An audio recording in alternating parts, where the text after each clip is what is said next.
Shalom and good evening, brothers and sisters. I bring a very interesting word today. It's going to be added to the playlist of YAHUAH's Calendar and Mysteries. Even I was edified. I learned a lot, a great deal, y'all. And I'm so happy. I want to give shouts to my brother, and you know who you are. I want to thank you for asking this question, because that was a good question, y'all. My brother had a good word dealing with being clean, being holy unto Yah. And as he was reading the scriptures, he shared a scripture unto us to ask us this question. And to kind of like paraphrase what he was saying, the question was, did David eat shewbread on the Sabbath day? Did he do it, y'all? Did David break two laws, eating the shewbread and eating it on the Sabbath day? Because, that's a holy day unto the Most High. And then the Father tells us, do no evil or break none of his laws on his holy day. Okay? That is the question that we need to ask. So please check the video description box. I probably didn't check it, but there may be some things I need to take out of it because I copy and paste a lot, y'all. But check the video description box for YAHUAH prophetic messages, and then come back to this video for the links that we're going to go over in this discussion. Well, actually, it's a edification. Y'all, I love this edification. And again, my brother, I want to thank you. So let me begin with the greeting. I first want to give honors to our Father in heaven, YAHUAH, for he is the God of Abraham, Isaac, and Jacob. I also give honors unto his son, Yahusha The Messiah, for he is the second Adam, the Messiah, the anointed one.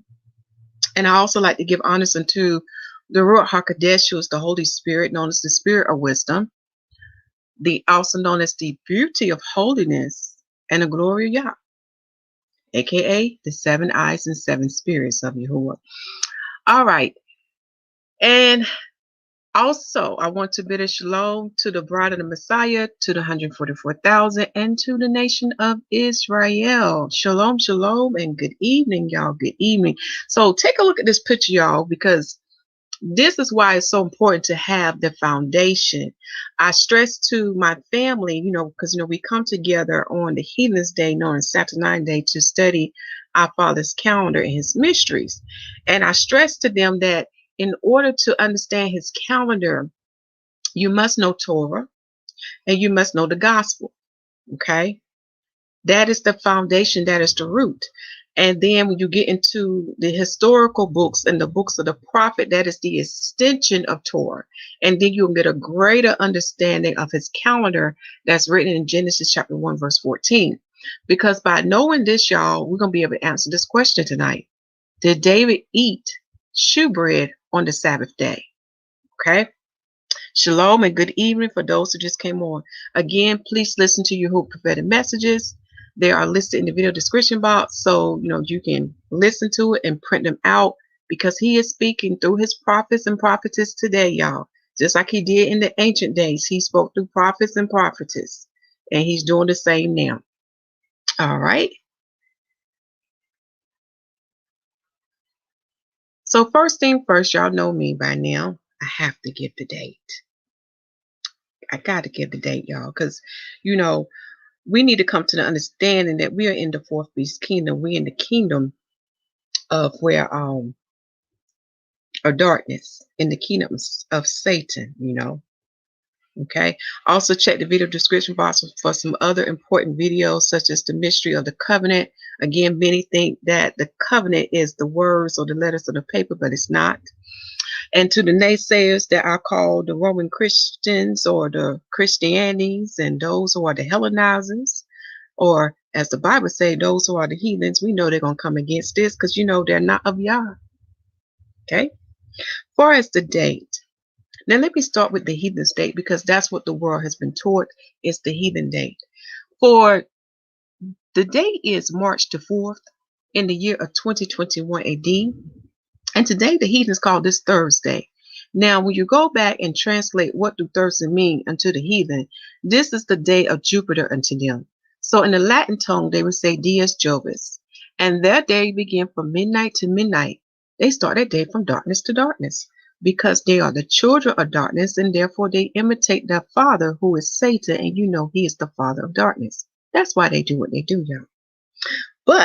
But the children of light, we are opposite of them.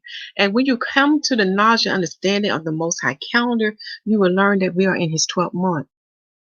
And this month is called Adar. And we are on his 21st day in that month, y'all. As far as the year, we are in the 8th day from Adam, which is the 13th day of creation. As far as biblical prophecy, one of the greatest prophecy that's given unto us is through his prophet Enoch. And from what the Most High has showed me, we are in the 8th week of Enoch's 10-week prophecy. And you will see how that will relate to the 7th day prophecy or the 7,000-year prophecy when the appointed time for me to come back and share that with you again, so you can get understanding about that. But we are in the 8th week of Enoch's 10-week prophecy. As far as the phase of this day, we are in the nighttime phase. I need to correct that. Let me correct that right now, y'all. We're in the nighttime phase, okay? Which is very important to know your phases of the day, okay? Especially when you're studying the Most High calendar. You'll see why in a few minutes. So we're in the nighttime phase of the day.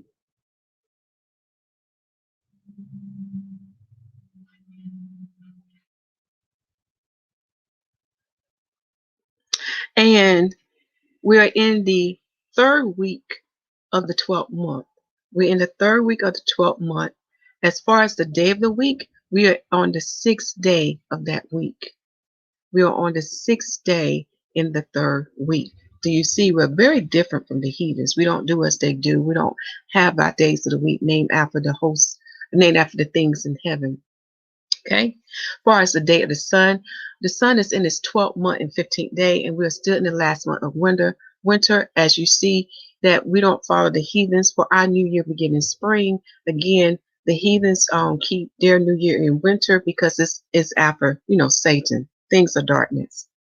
So we begin our day from sundown to sundown, from light to light, because we are the children of light. Therefore, we imitate our father because we are Adam, and Adam is made in his image. Therefore, we do as our father do, for he is the father of light. To understand more about his calendar, remember the Italy 1582 era. I want to make sure that y'all can see my screen. Make sure, yes, y'all can see my screen. We are in the, remember the Italy 1582 era and the American 72 era regarding that calendar. And let me briefly show that to y'all so y'all can see what I'm talking about. Shalom and good evening. Because that is a challenge I want to give unto the Israelites. I've been putting the news about that era out for quite some time now, and I have not had any Israelites to look into that matter because y'all math don't lie. It do not lie at all. Okay. So let me show y'all that screen. And before I show that screen, let me close this page out here. Take your time now to pause the screen so you get understanding why I say the word Messiah. But when you translate back into the Greek tongue, you get Messias. When you translate back to the Hebrew tongue, you get Mashiach. And you can find some Greek words in the King James 611 Bible to confirm everything what I'm saying.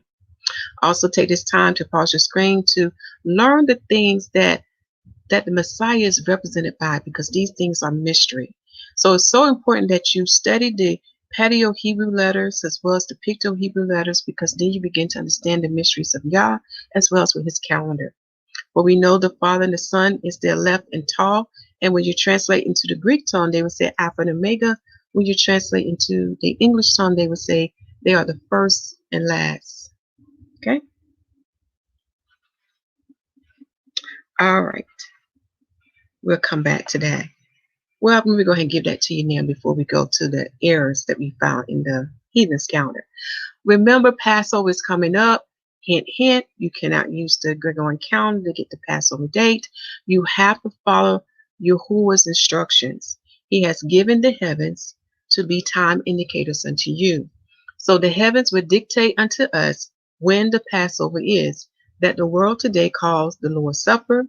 They also call it communion, and they also have been taught to call it Easter, but we know actually it's supposed to be Passover when you look at correct word transliteration versus word corruption. Take a look at the transliteration of Passover when you go from Hebrew to Aramaic to Greek and to English. Now, the date of the Passover, this is the same day when our Messiah was crucified. It's on the V14th. When he resurrected from the grave, and also with the saints with him too, they resurrected on the V16th, representing the barley harvest. That's confirmed by the prophet Hosea, Joshua, Torah, and Josephus. Read Matthew chapter 27, verse 52 through 53. That is the same day when you have the sheaf-weight offering of the first fruits of the barley harvest. That is the same day when the manna ceased. And following after the Passover day, we would keep the Feast of Unleavened Bread from the V15th to the V21st. You need to understand the mystery of why we eat unleavened bread, and then go to the mystery of why we present a new meat offering, which is a bread made with leaven, on the day of Pentecost.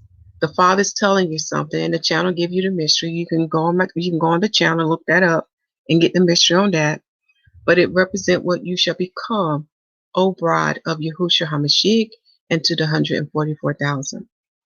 Far as how we keep Passover, the Messiah set the example. We are to wash one another's feet. We are to eat unleavened bread that day, and we are to drink the wine from the grapes. For those who cannot do alcohol, drink the grape juice. Now let's go to the calendar era that I was telling you about. Now I'm going to share my screen.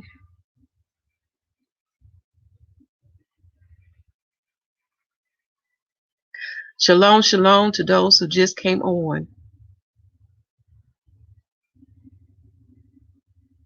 See how this go. While that's doing that, y'all, let me get look on my phone. I don't know what I did with it.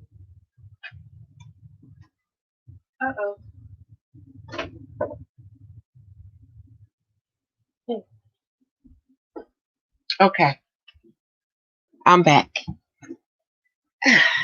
Now let's go to, what's the next screen? We can go to this one. All right, here we go. This is the challenge I'm giving to Israelites as well and to Gentiles. There's a great error that Rome has done when it was correcting themselves, because y'all know they don't follow the heavens. They have a fixed calendar. So in the year of 1582, when they called themselves correcting their calendar, they started on the wrong day of the week.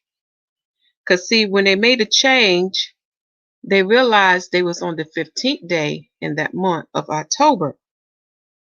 So instead of starting on Monday, y'all, when you see right here, this is the calendar before the change. They were supposed to start on Monday. Instead of starting on Monday, they started on Friday. So now your Saturday or your Saturday day is no longer Saturday day. They messed all that up. And guess what? America did the same thing. Okay? America did the same thing, y'all. America follows right behind Rome in the year of 1752. In that September month, they realized they was losing time. They was behind the sun. Okay? So when they made the change, let me go back up. So the 14th was actually on a Monday, y'all. Do y'all see that? 14 on a Monday. When they made the change, they put 14 on a Thursday. That's not right, because every single column has to be in additions of 7. For example, when we go back up here, 7 plus 1 is 8. 8 plus 7 is 15. 7 plus 15 is 22. Do y'all see that? But when they made the change, now guess what happened? 7 plus 1 is 8. 8 plus 7 is 15. 15 plus 7 is 22. Now you got 19. 22 plus 7 is 29. Now you got 26. that is wrong. So your Saturday is no longer Saturday. This is why we have to study the Most High calendar. Okay?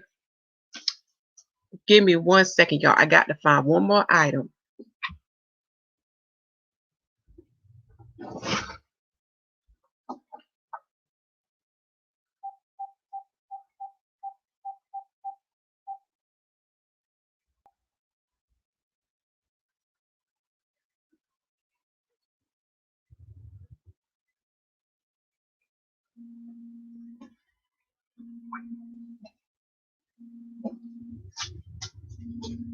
Okay, I found my item, y'all. I had to find it because I want to keep up what y'all are saying. So, because when I share my screen, I can't see y'all comments, and it makes it hard. All right, sorry about that, y'all. I thought I had everything that I needed. So yes, brother, about Coley, you're right. The problem is when you look at the Gregorian calendar, it's not going to give you the correct date because we have to verify what the heaven says. It has to be confirmed by the heavens. So you are right in that. Okay. Now let me go here. Okay, everything's taken off. So now let's get to the nitty gritty, y'all, because this is going to be a great edification. I love this edification because, y'all, I learned so much myself, and there's something else I got to go back to the book of Samuel that the Father showed me that, that needs to be preaching to you. Which brings me to this. On the channel, y'all, is some great revelations being revealed now, like on the revelation on Melon. Also, the revelation on the Holy Spirit baptism. Please check that out. But check the video description box for the playlist of y'all's calendars and mysteries. Y'all, the Father is revealing a lot of things unto us to help us understand his calendar. Because when you study his calendar, y'all, it also relates to the biblical prophecies that pertains to the bride, to the 144,000, and to the nation of Israel. It'll give you a greater understanding of those things, as well as give you a greater understanding of the Father, so you can learn about him and understand him and how he works. So it's a lot of good things in this playlist, y'all. Great things. Okay. All right. Now that we got that out the way, let me see. Is there a way for me to go to my channel? Hold on. I'm going to see. Yeah. Because I want y'all to see what's on the channel now. Okay. Right here. That was a good word right here, y'all. The Holy Spirit baptism. And also look at the one about heaven and earth shall pass away. That's an excellent one because that's a judgment upon all the sons and daughters of Adam. You have a judgment upon your head. Okay, enough of that. Now let's get to the nitty gritty. All right. So the question at hand, did David eat shewbread on the Sabbath day? Okay. That is the question, because when you read 1 Samuel chapter 20 and chapter 21, you will learn that there was a new moon day that happened. And then on the third day of the the moon, sorry, y'all, on the third day of the moon, David is given shewbread. And which brings me to this. Hold on, y'all. I'm going to have to stop sharing my screen for a second. I have to pull it up for y'all. This was the verse that got my attention because my brother had a good point. That's in 1 Samuel chapter 21, and I believe it's verse 6.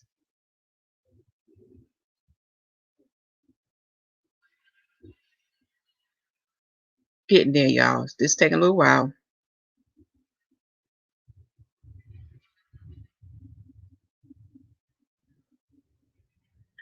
So I want y'all to see the verse that he read out loud, that it got my attention. I'm like, huh? What?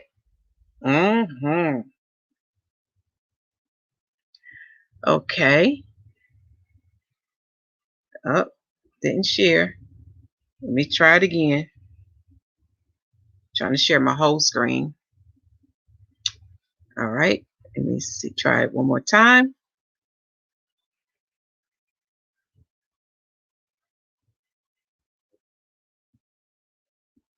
Okay. Now we go into verse 6. This is the one that got my attention. 1 Samuel chapter 21, verse 6. So the priest gave him hollow bread, for there was no bread there, but the shewbread that was taken from before the Lord, to put hot bread in the day when it was taken away.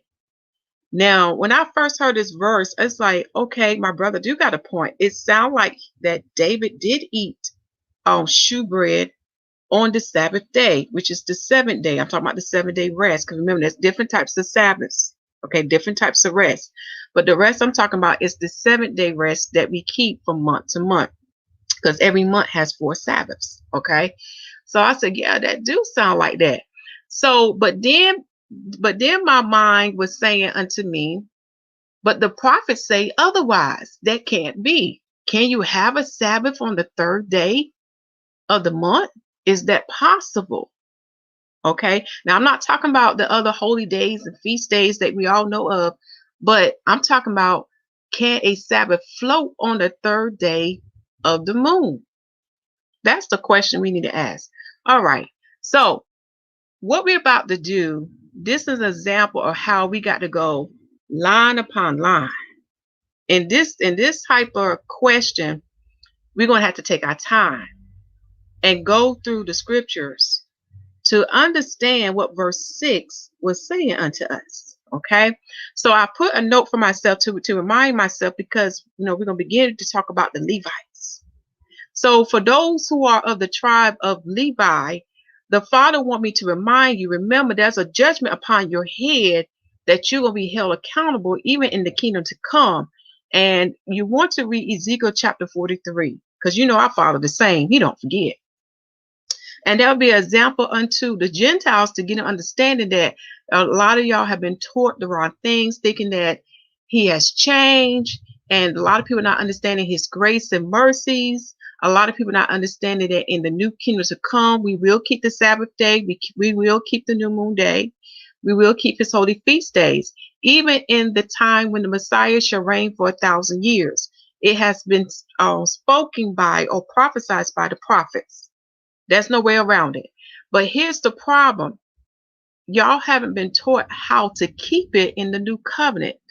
And the Messiah prophesies unto you and told you you would keep these things in spirit and in truth, mysteries. And one of the greatest examples he gave us unto us was how we keep Passover there. Okay? Again, if we don't keep these things from year to year, because we are Adam, because we are mankind, because we are human, we will forget. All right. So we're going to take our time and go through. We're going to read some things in chapter 20, because that is the foundation. So we're going to stay in chapter 21. Okay. So let me read the chapter summary unto you. And let me see. Will you be able to see the screen? Let me see if I need to change my font. Let me blow it up for those who are watching at home. I want you can see this. Okay, I got it at 110 for right now. So we're in 1 Samuel chapter 20. I'm going to read a chapter summary unto you. It said, David consulted with Jonathan for his safety. Jonathan and David renewed their covenant by oath. Jonathan tokened to David, Saul's missing David seeketh to kill Jonathan. Jonathan lovingly taketh his leave of David. Okay, we're going to start at verse 1. And David fled from Naioth in Ramah, and came and said before Jonathan, what have I done? What is my iniquity? And what is my sin before thy father, that he seeketh my life? So here's some things I want you to pay attention in the first verse. This is how we got to go line upon line. We got to take our time and go through this. Here we're seeing David fleeing. All right. So he left the prophet Samuel, because that's where the prophet Samuel lives. He lives in Ramah. And Ramoth is located in the land of the tribe of Benjamin. This is very important to know. And some scriptures you can read are Joshua chapter 13 to chapter 22, looking at chapter 18, verse 25, chapter 19, verse 29.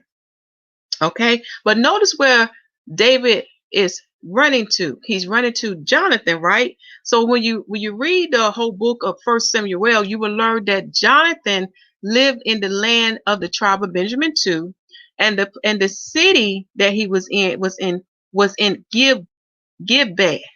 Gibeah. I don't know if I said that right, but y'all forgive me. And proof of that can be found in First Samuel chapter First Samuel verse 16, chapter 10 verse 26, chapter 13 verse 2, chapter 15 verse 34. And if I do have any errors, because y'all know me, I can reverse numbers. Just reread the whole book of Samuel and you'll see what I'm talking about. It's very important that we see where he's running from and what places he's running to. And you'll see why as we go through.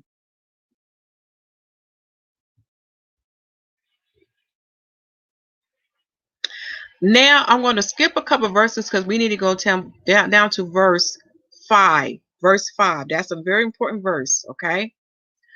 And David said unto Jonathan, behold, that means to look. Behold, tomorrow is the new moon, and I should not fail to sit with the king at meat, but let me go, that I may hide myself in the fields unto the third day at evening. This verse is very important because when we look at the other verses, we're going to get an understanding on how we keep the new moon day. Like I said, this was a great edification. So I highlight some things in this verse to point out to you to pay close attention. Notice that when David sees Jonathan, he sees him on the day that is before the new moon day. So for example only, because we don't know how many days was in that month. Okay, so I'm just going to say that month had 30 days.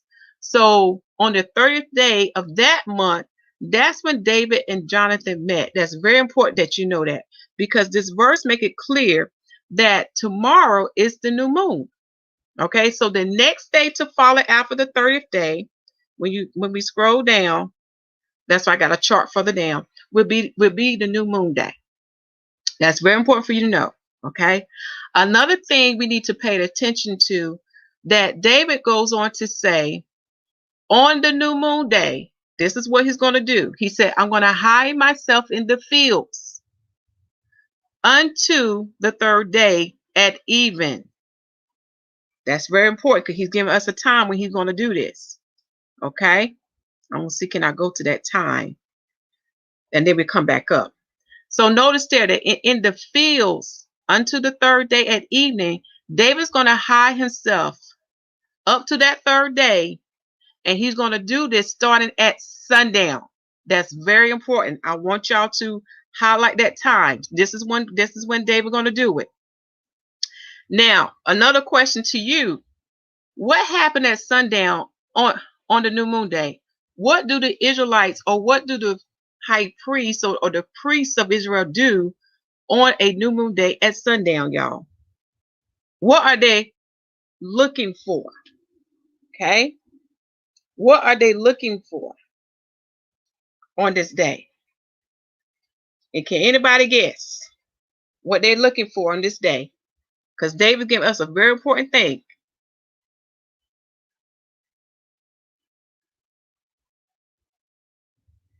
Can anybody guess what they're looking for at sundown? Because notice this. This is the same time David's going to hide himself in the fields.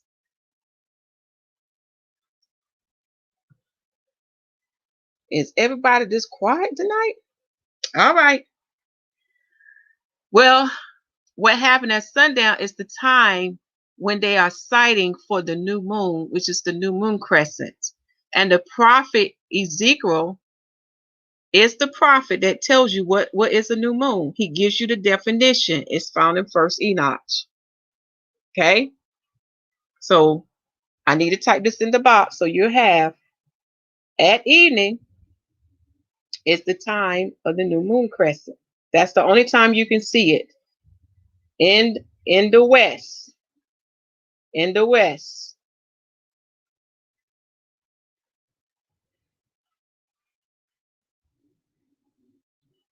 This is how you know it's a new moon day.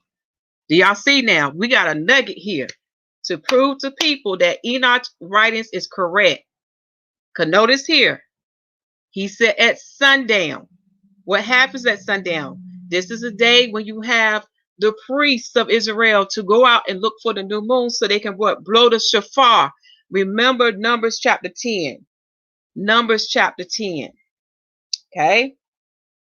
That is the day we are to blow the shofar on the new moon day to let the Israelites know in the land that the new moon has been sighted. Like I said, this chapter here is going to eliminate or put an end to a lot of questions out here. And it's going to line up with Enoch's writings, as well as the other prophets such as Ezekiel and the prophet Ezra, because he has writings also in the Apocrypha. Okay? I need to show that to y'all, my comment, because unfortunately, I can't do it from my mobile device. Okay? Do y'all see that now? So let's go over that part again. I'm in 1 Samuel chapter 20, verse 5. Notice that he's telling us that tomorrow, so the next day is the new moon day. How do we know? He said at evening, see, at sundown is when the new moon day starts, because that is the day or that is the time we can go and see the new moon crescent in the west. In the west. Okay? Very important. Do y'all see this? This, like I said, this is a gem. Thank you, my brother. Oh, if you were here right now, I will hug you. Because I had read this passage before, but you know how things don't stick out to you?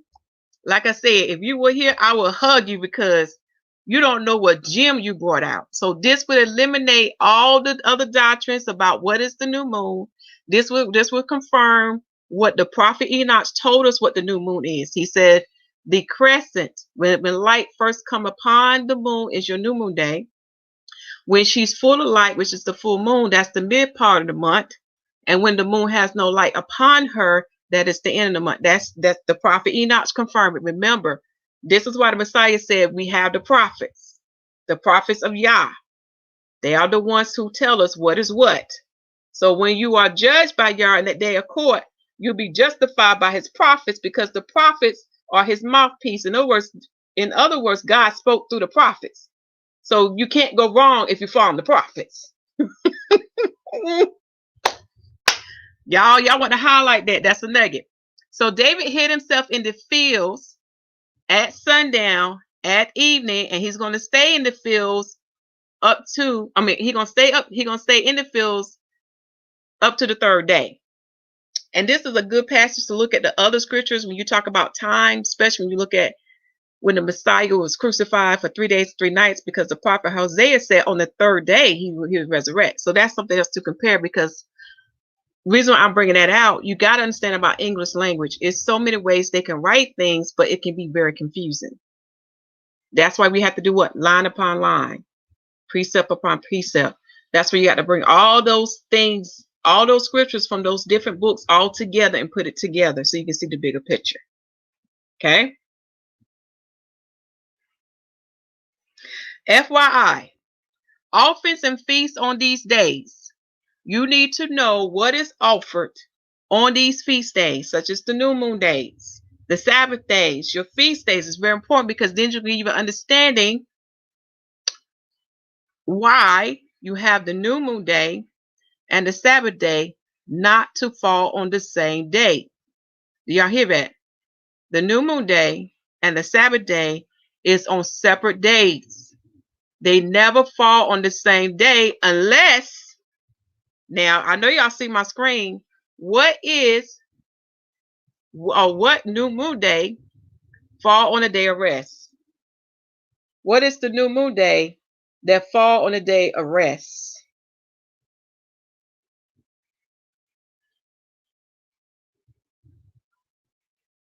Okay.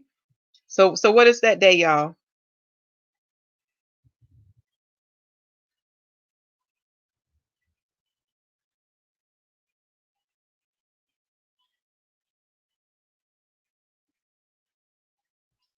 What is it? All right, let me give it to you. Y'all gonna have to read Numbers 28. So your homework is read Numbers chapter 28 and chapter 29. Also read Deuteronomy chapter 16, Leviticus chapter 23. Matter of fact, you're gonna have to read Torah and take your notes. Also, Josephus give details about what we offer on these holy days and holy feast days. Okay, you can find information on that in his book called Antiquities, book 3, chapter 10, and he has other passages. His book is written in the same format where the Bible is written. So you got to take your time and go through his whole book. Okay. So the new moon day, the only new moon day we have to fall on a Sabbath day, well, not fall on a Sabbath day, there is a Sabbath day, is your Feast of Trumpets. And the reason why it's a Sabbath day unto us, because it's a holy convocation day. That is the day when the Father required us to assemble ourselves together. And he also commanded us not to work on this day. But notice about the Feast of Trumpet days. This is a question unto you. I'm going to let you figure it out as I go through this lesson. Do you have to go to the place where our Father put his name at when you are keeping the Feast of Trumpets? I'm talking about before 70 AD. Do the Israelites have to go to the place where the Father keep his name at for the Feast of Trumpets?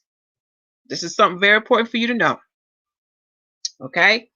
Also for FYI, as a reminder, Ezekiel chapter 46 give you the formula of how the month should be set up. Like I said, the Father give you the prophets. Okay. Let us keep going. We're going to verse 6 now. In verse 6 of 1 Samuel chapter 20, it says, if thy father at all miss me, then say, David earnestly asked leave of me that he might run to Bethlehem, his city. For there is a yearly sacrifice there for all the family. So let's break this down. This is a verse you got to take your time and go through.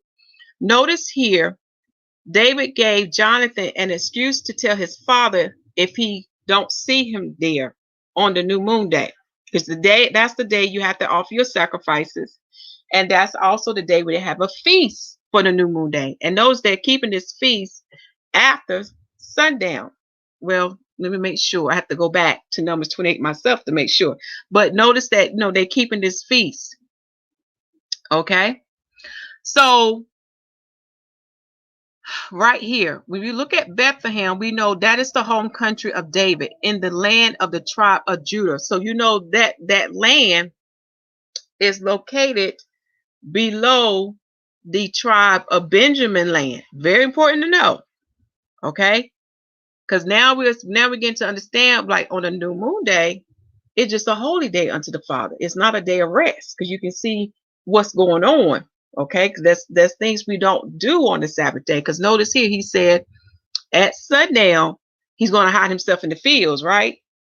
But if he was let's think about this. If he was actually going to Bethlehem, he would have to travel on the new moon day to get there, right? All right, there's something to put out to y'all. So we know Bethlehem is David's home country and is located in the land of the tribe of YAHUAH, Judah. Now, as far as getting an understanding about all the family here of whom David is talking about, we got to see verse 29 in chapter 20. Okay. Now, as far as the yearly sacrifice, for those who have a copy of the King James 1611 Bible, in the side note, it's also translated as yearly feasts. Okay.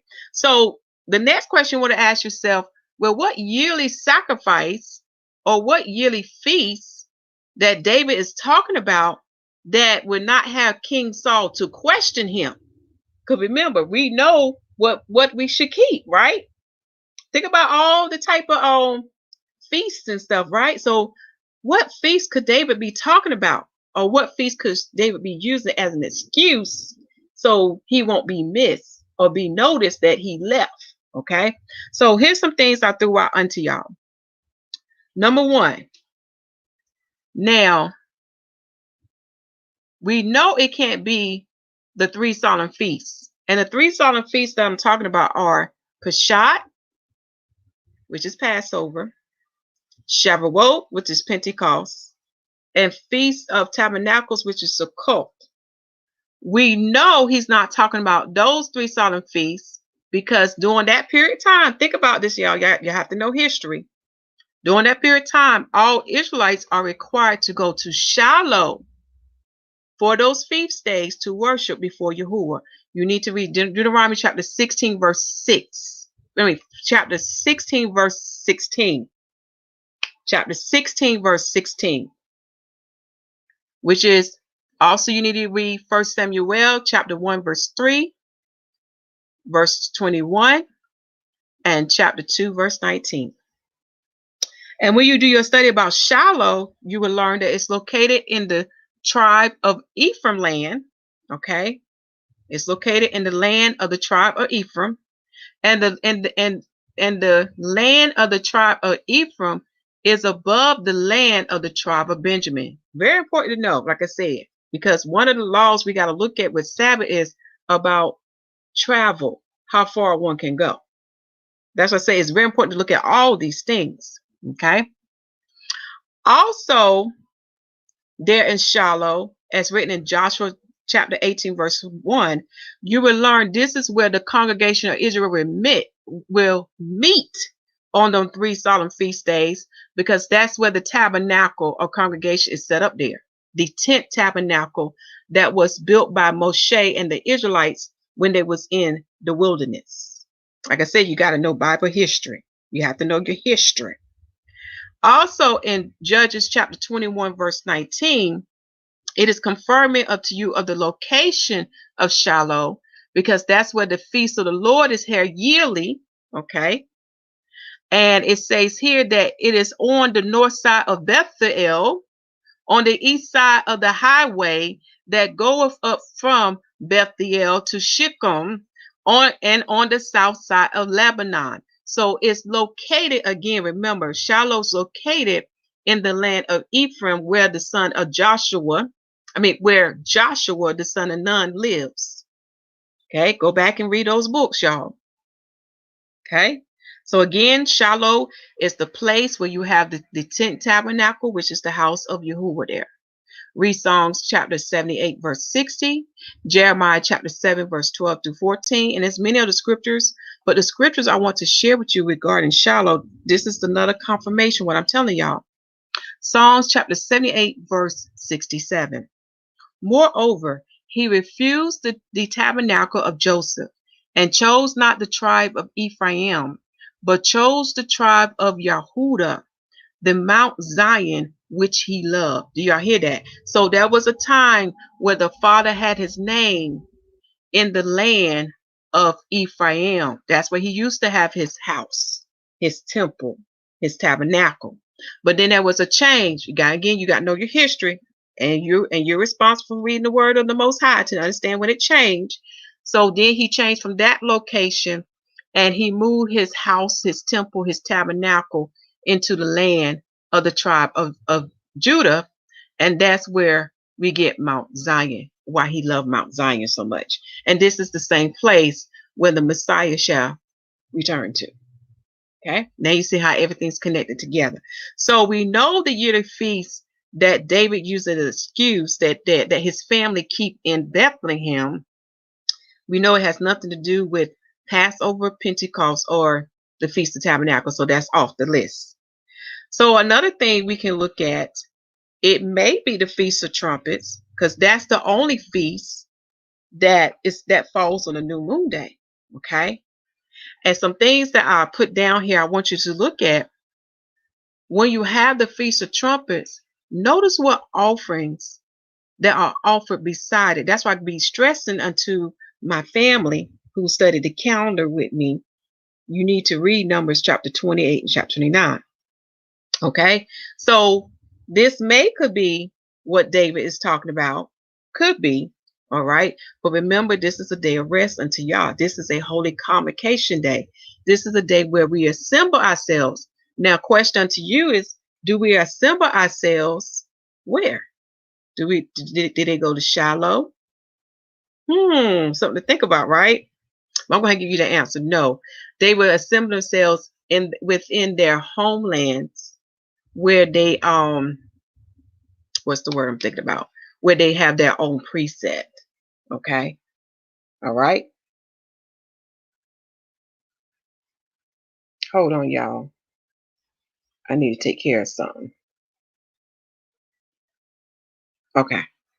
So notice here, when you have the Feast of Trumpet Day, by studying what offerings that offered would give you understanding why certain days would never be on the same day. That's very important. Such as when they have the Feast of Trumpet offerings, there beside it, they have the burnt offerings of the month. So they have the burnt offerings of the new moon day. Okay. Makes sense because it's on the first day of the month, right? Then they have the then they have the burnt offerings of the new moon day meat offering there.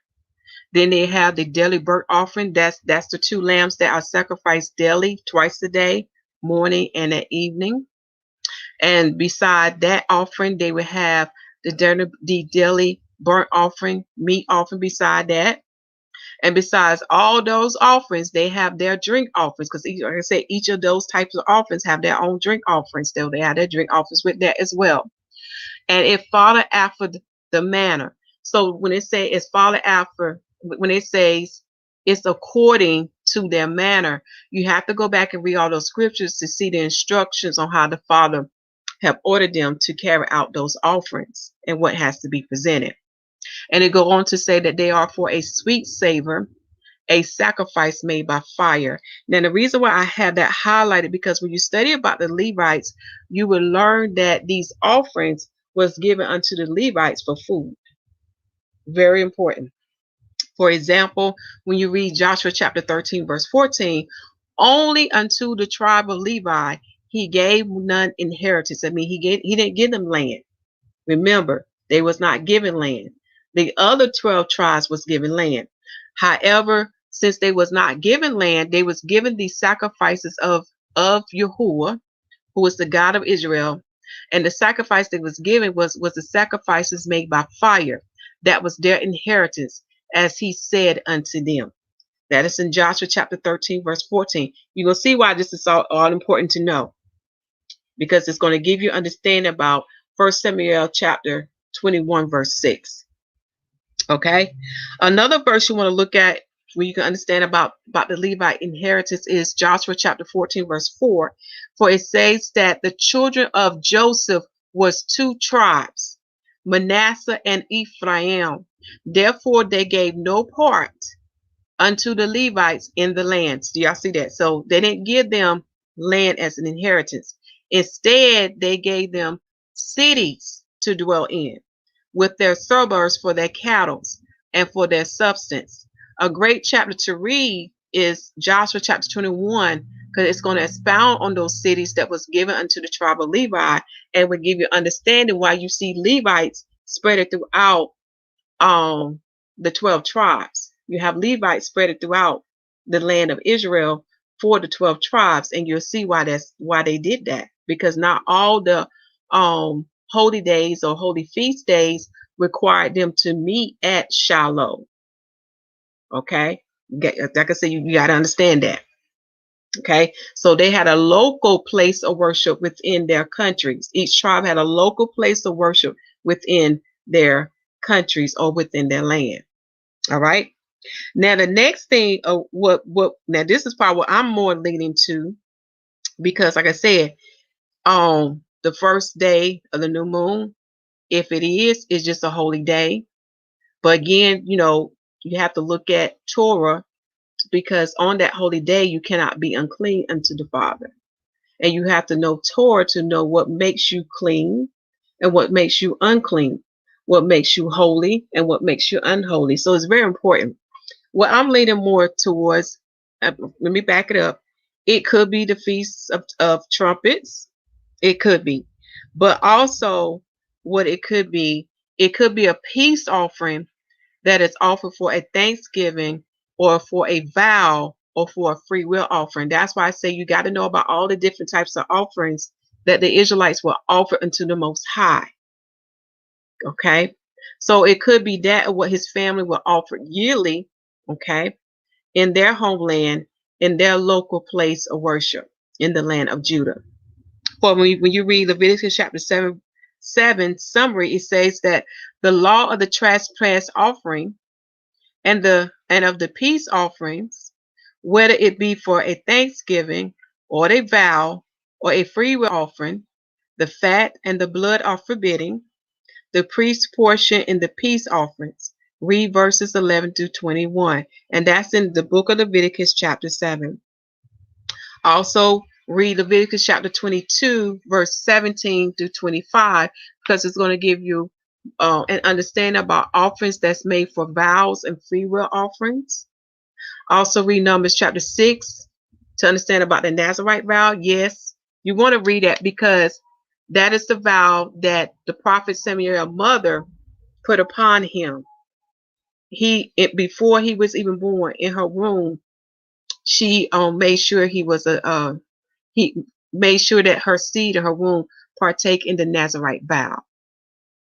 Now you can see how all this is connected. Okay. Also read Deuteronomy chapter 12 verse 11, for that is the place of his name, and also it deals with all choice vows. So I'll give you more information about vows. Okay. Which bring me to this. All right. When you read 1 Samuel chapter 1 verse 11, notice here with his mother Hannah, she rose up after they had eaten in Shiloh. Now I highlighted Shiloh for a reason. It's letting you know. It's letting you know as a hint. Why did they go to Shiloh, y'all? They went to Shiloh because it dealt with what? One of the yearly feasts, like Passover, Shavuot, or Feast of Tabernacles. This is why it's so important to be well grounded in Torah, because now you'll be able to see the inner details, because they're not going to be spelled out for you, because these other books is going to expect you to know Torah. Okay. So she rose up after she had eaten Shiloh, and after they have drunk, now Eli the priest sat upon a seat by a post of the temple of the Lord. And she was in bitterness of soul and prayed unto Yahuwah and wept sore. And she vowed a vow. Y'all see me highlight that. She made a vow in the place of his tabernacle, in his house, and said, O Yahuwah of hosts, if thou wilt indeed look on the affliction of thy handmaid, and remember me, and not forget thy handmaid, but will give unto thy handmaid a man child, then I will give him unto Yahuwah all the days of his life, and there shall no razor come upon his head. So she dedicated him unto the Father. Okay, she gave her child unto him to do his work, his will, to be his minister, and her child will partake in the Nazarite vow. Okay, precepts to read are Numbers 6 and 5 and Judges 13 and 5. Okay, another way you would see man child in the Hebrew tongue, they would say seed of men, seed of men. So again, I just want to point out to you, when you look at that verse that we just read, and you look at the side note that is there, when they say the yearly feast, and another way they would say in the Hebrew tongue, they would say from year to year. And when you see that, they are talking about the feasts that are listed in Deuteronomy chapter 16, verse 6. An example of that can be found in 1 Samuel chapter 1, verse 3. Notice here, it says that, and this man went up out of his city yearly to worship and to sacrifice unto Yahuwah of hosts in Shiloh. Do y'all see that? He's doing it in Shiloh now. That is the place where the Father had his name. I got to highlight that. Notice here, he's doing sacrifice in Shalom.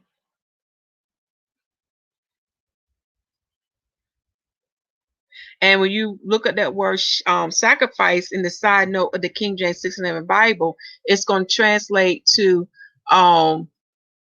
sacrifice they would do from year to year, which are the three solemn feasts: Passover, Shavuot, and Passover, Pentecost, and Tabernacles, Feast of Tabernacles. Okay. And the two sons of Eli, Hophni and Phinehas, the priests of the Lord were there. Okay. So he's letting you know that they met at the house of God. Okay. Another verse you can look at is 1 Samuel chapter 2, verse 18. There you will see that Samuel ministered before Yahuwah, being a child, girded in a linen ephod.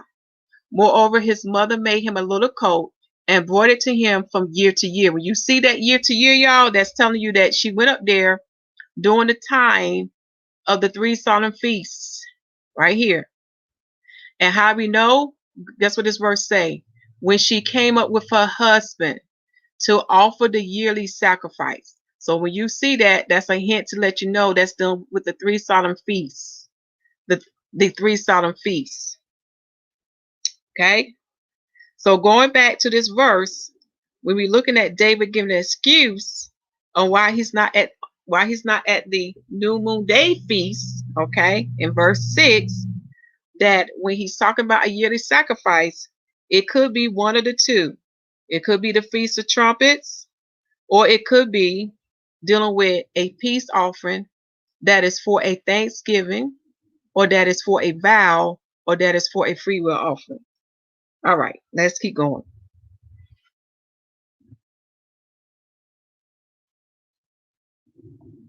So we're going to skip down to a couple verses. Okay. We're going to look at verse 11. For it says in verse 11, and Jonathan said unto David, come, let us go out into the field. And they went out, both of them, into the field. So on the new moon day, no, on the day before the new moon day, forgive me, y'all. I need to put this note in here. This is the day before the new moon.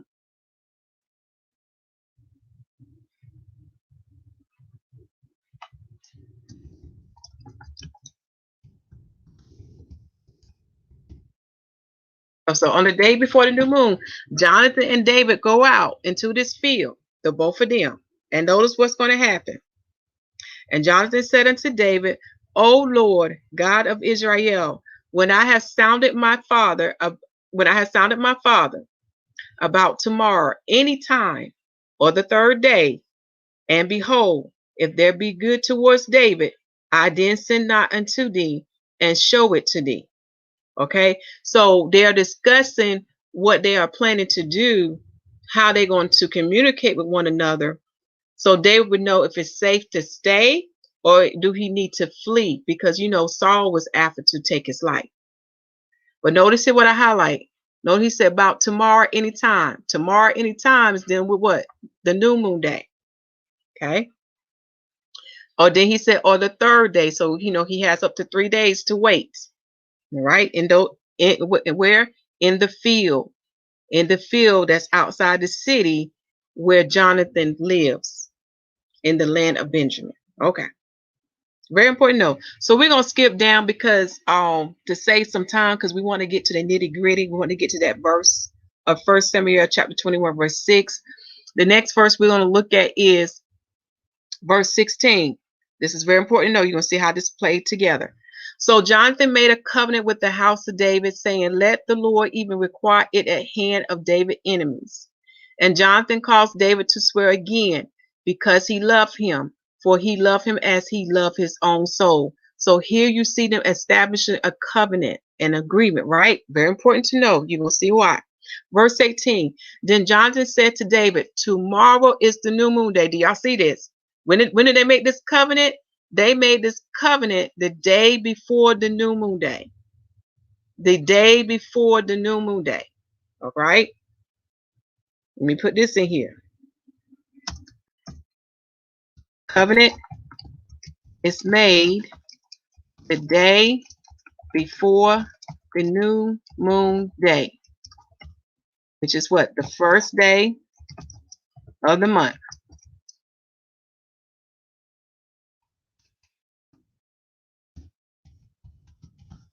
Everybody might have quiet tonight. Let me check over here, because sometimes I might not be getting everybody comments. Okay. All right. Well, I guess y'all just quiet. All right. So it is the 1st day of the month. I'm sorry. The covenant is made before the 1st day of the month. I want to show you that chart again as we get further down. All right. And then, okay, this verse say, then Jonathan said to David, tomorrow is the new moon, and thou shalt be missed, because thy seat would be empty. And when thou hast stayed 3 days, see, he's going to stay 3 days, then thou shalt go down quickly and come to the place where thou didst hide thyself when the business was in hand, and shalt remain by the stone. Now we're going to elaborate more on verse 19, but I highlight some things because it's going to give us understanding. So some things I want to point out. Notice that he's going to stay there for 3 days. Now notice my question to you, did he stay there the entire day? Because a lot of people go think he stayed there for a whole 3 days, then the following happened. I want to tell you right now. Okay. So another thing you want to see that he stayed for 3 days, which means that on the third day, that's when they met.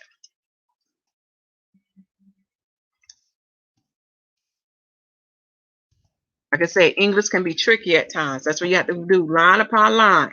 Okay. And they're going to come to the place where they did this. Oh, sorry. Let me read this verse again. And when thou hast stayed 3 days, then thou shalt go down quickly and come to the place where thou hiddest thyself. Where was that place he hid himself? Okay, we're going to talk about all that. When the business was in hand, and shalt remain by the stone Ezel. So the question you need to ask yourself, what is the business in hand that they're talking about? Okay, but we'll talk about it. Verse 20. This is another important verse you all need to think about, because the question is, did David eat shewbread on the Sabbath day, which is the third day of the moon? And this is what you want to pay close attention now. Verse 20. And I will shoot 3 arrows on the side thereof, as though I shot at mark. So notice this. Jonathan going to shoot 3 arrows on that day, on the third day of the moon. All right. To let him know if it's safe to stay or do he need to flee.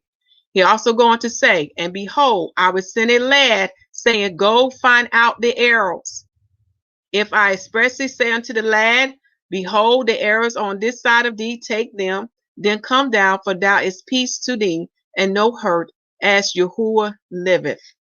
Then we're going to skip down to this verse, verse 24.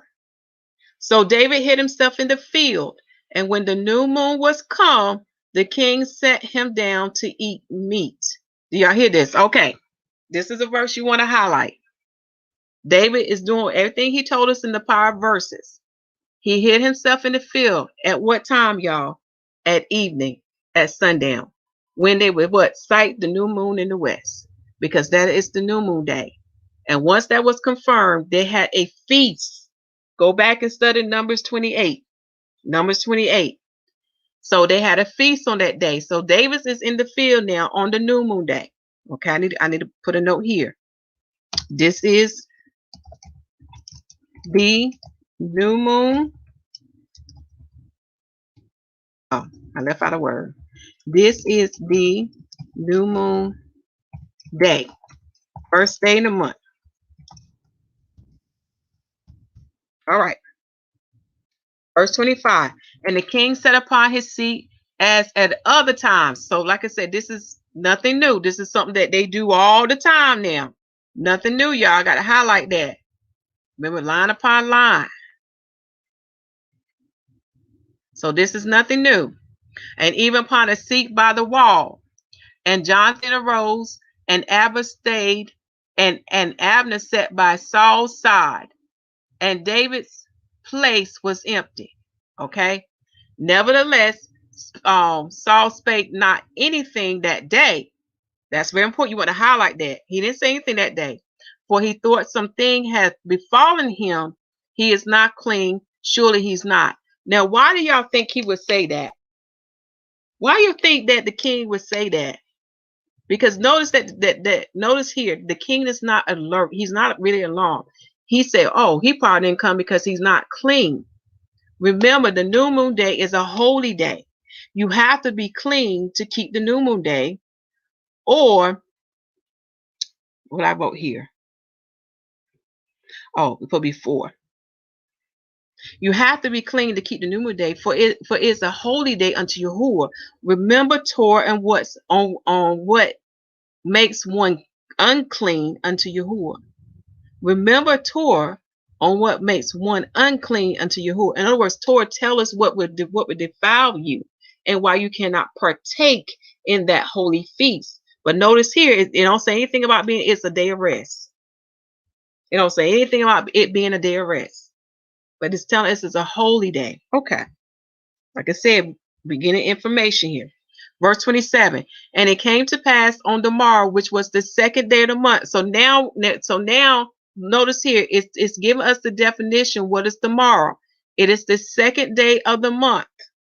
The second day of the moon. So on the second day of the moon. Okay. At David's place was empty. So where they sit at to feast, it was empty again. But notice what happened this time. And Saul said unto Jonathan his son, wherefore cometh not the son of Jesse to meet? Not a yesterday nor today. So he knows something is wrong now. Reason why he say this, because this is a regular feast day. This is an ordinary day. And he know he got to eat. So he wondered where he at.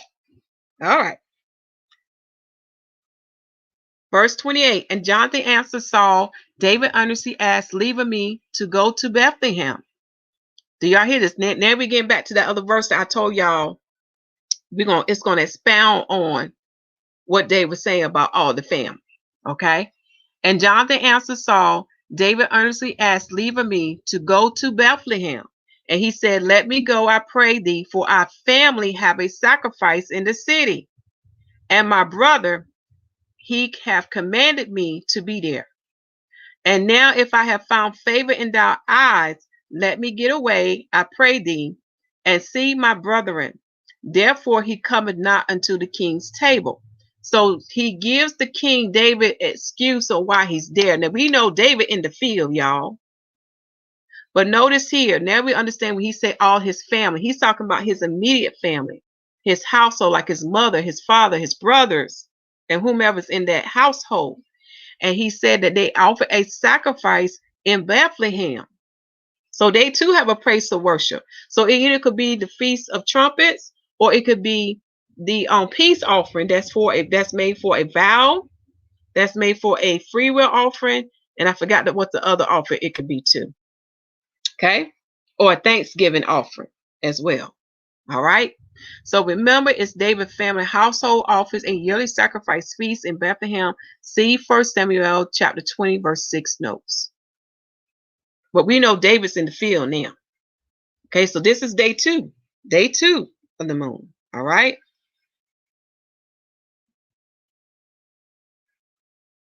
So we're going to skip down to verse 34 now. So Jonathan arose from the table in fierce anger because his father tried to kill him, y'all, and did eat no meat the second day of the month. For he was grieved for David because his father have done him shame. Again, I'm just emphasizing this is the second day of the month. Verse 35, and it came to pass in the morning. You want to underline that because it's giving us another time now. So morning has come. All right. So it came to pass in the morning that Jonathan went out into the field at the appointed time with David and a little lad with him. So notice this. It's in the morning. He said the appointed time. What was the appointed time they were supposed to meet? Remember the verse above. It either said on the new moon day or the third day, right? Like I said, line upon line, right? So this is the third day. And look who's with Jonathan, the lad. Okay? The lad. Okay, so the appointed time. Oh, time appointed. The time appointed is, because that was the agreement between David and Jonathan, is what? The third day.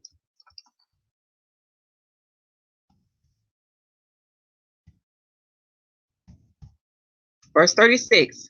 And he said unto his lad, run. Now pay attention. There could be saying that the third day is a Sabbath day. Okay, so pay attention. And he said unto the lad, run, find out now the arrows which I shoot. As the lad ran, he shot an arrow beyond him. Notice what's taking place. on the third day of the moon. So the lad is running. Jonathan is shooting arrows, and the lad is sent out to gather the arrows. Okay. Verse 37, and when the lad was come to the place of the arrow, which Jonathan had shot, Jonathan cried after the lad and said, Is not the arrow beyond thee? And Jonathan cried after the lad, made speed, haste, stay not. And Jonathan lad gathered up the arrows and came to his master. Now, see, I underlined that, y'all, because now we know what the lad is unto Jonathan. The lad is Jonathan's servant. Do y'all see this now, how this all come together? Shalom to the one that just came on. Very important. So the lad is Jonathan's servant. Y'all want to keep this all in mind, because when we get to 1 Samuel chapter 1, we're going to see, did David eat shewbread on the Sabbath day? Okay. But the lad knew not anything, only Jonathan. And David knew the matter. And Jonathan gave his artillery to his lad. So the lad got to what? Carry the artillery on his shoulder. And said unto him, Go carry them to the city. So he sent the lad back to the city now. Notice where he's going. The lad is going back to Gibeah. Gibeah. I had to grab my notes. Hold on, y'all.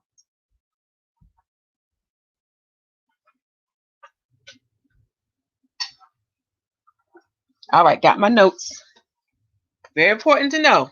This all happened on the third day of the moon of the month. All right.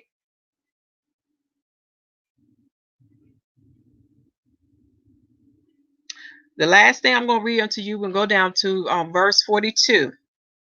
And Jonathan said unto David, Go in peace, for as much as we have sworn. That's another word we have to highlight. Remember, they made an oath, right? They made an oath to one another. Okay, very important. You're going to see how all that took place. I mean, you're going to see why this is all important when we get to chapter 21. Both of us in the name of Yahuwah. See, they swore in the name of Yahuwah, saying, Yahuwah be between me and thee, and between my seed and thou seed forever. And he arose and departed, and Jonathan went into the city. Y'all, that's a beautiful thing to see brothers, how they can love one another. That's beautiful, y'all.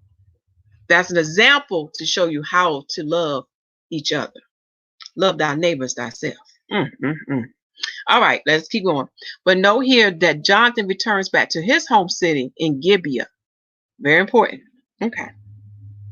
Now we're going to get to the nitty gritty, y'all. Here go the side notes for chapter 20. You can pause your screen.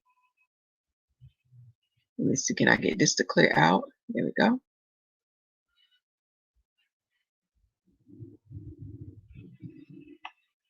All right, let us keep going. Now we get to the nitty gritty. Chapter 21. The chapter summary of chapter 1 say, David at Nob attaineth of Ahimelech Shewbread. I think that would be said as Doeg was present. David taketh Goliath's sword. David at Gath fainteth himself mad. Okay, that's the chapter summary. We're gonna start with verse 4. This is what we gotta do, y'all. We have to read line upon line. Now it's gonna get good. Then came David to Nob, to Ahimelech the priest. And Ahimelech was afraid at the meeting of David, and said unto him, Why art thou alone, and no man with thee? So this is the third day, y'all. And I'm going to prove it to you. This is the third day of the moon. Remember, he just met Jonathan in the morning. Jonathan warned him it's not safe, so he has to go. So David leaves Gibeah and come to Nob. Okay. So the thing about when you learn about the Sabbath, we know that it is in the Sabbath law, and even the worker Josephus will confirm this, that it was only so much of distance one would travel on the Sabbath day. They won't make a long journey.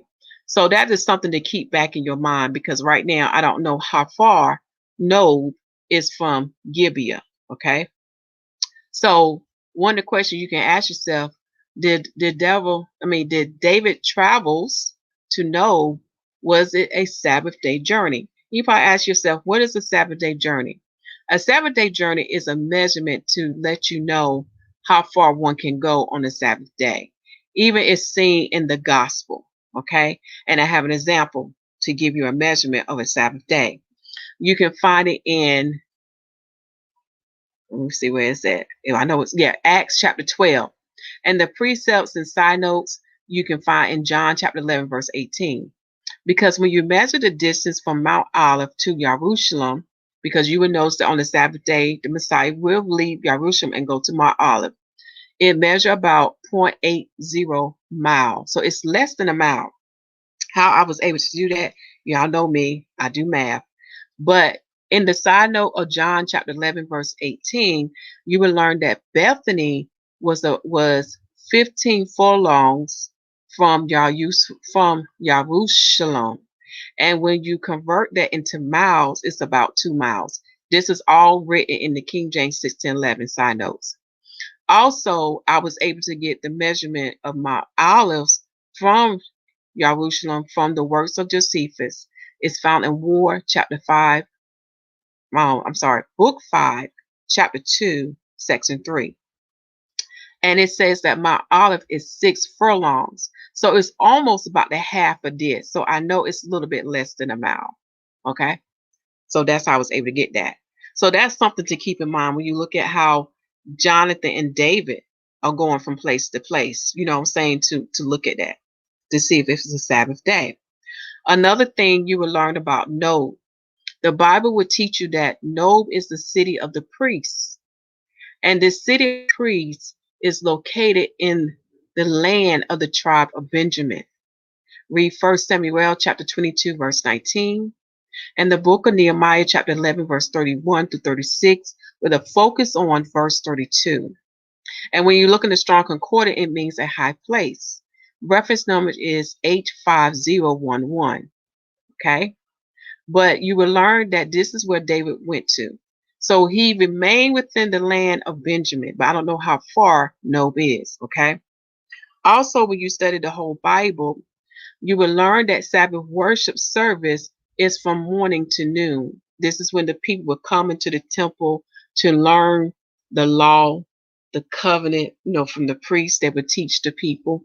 So they would be at the temple, or they would be to their place of worship in their countries, okay, on the Sabbath day to learn the covenant, all right, that's taught by the priests, the Levites.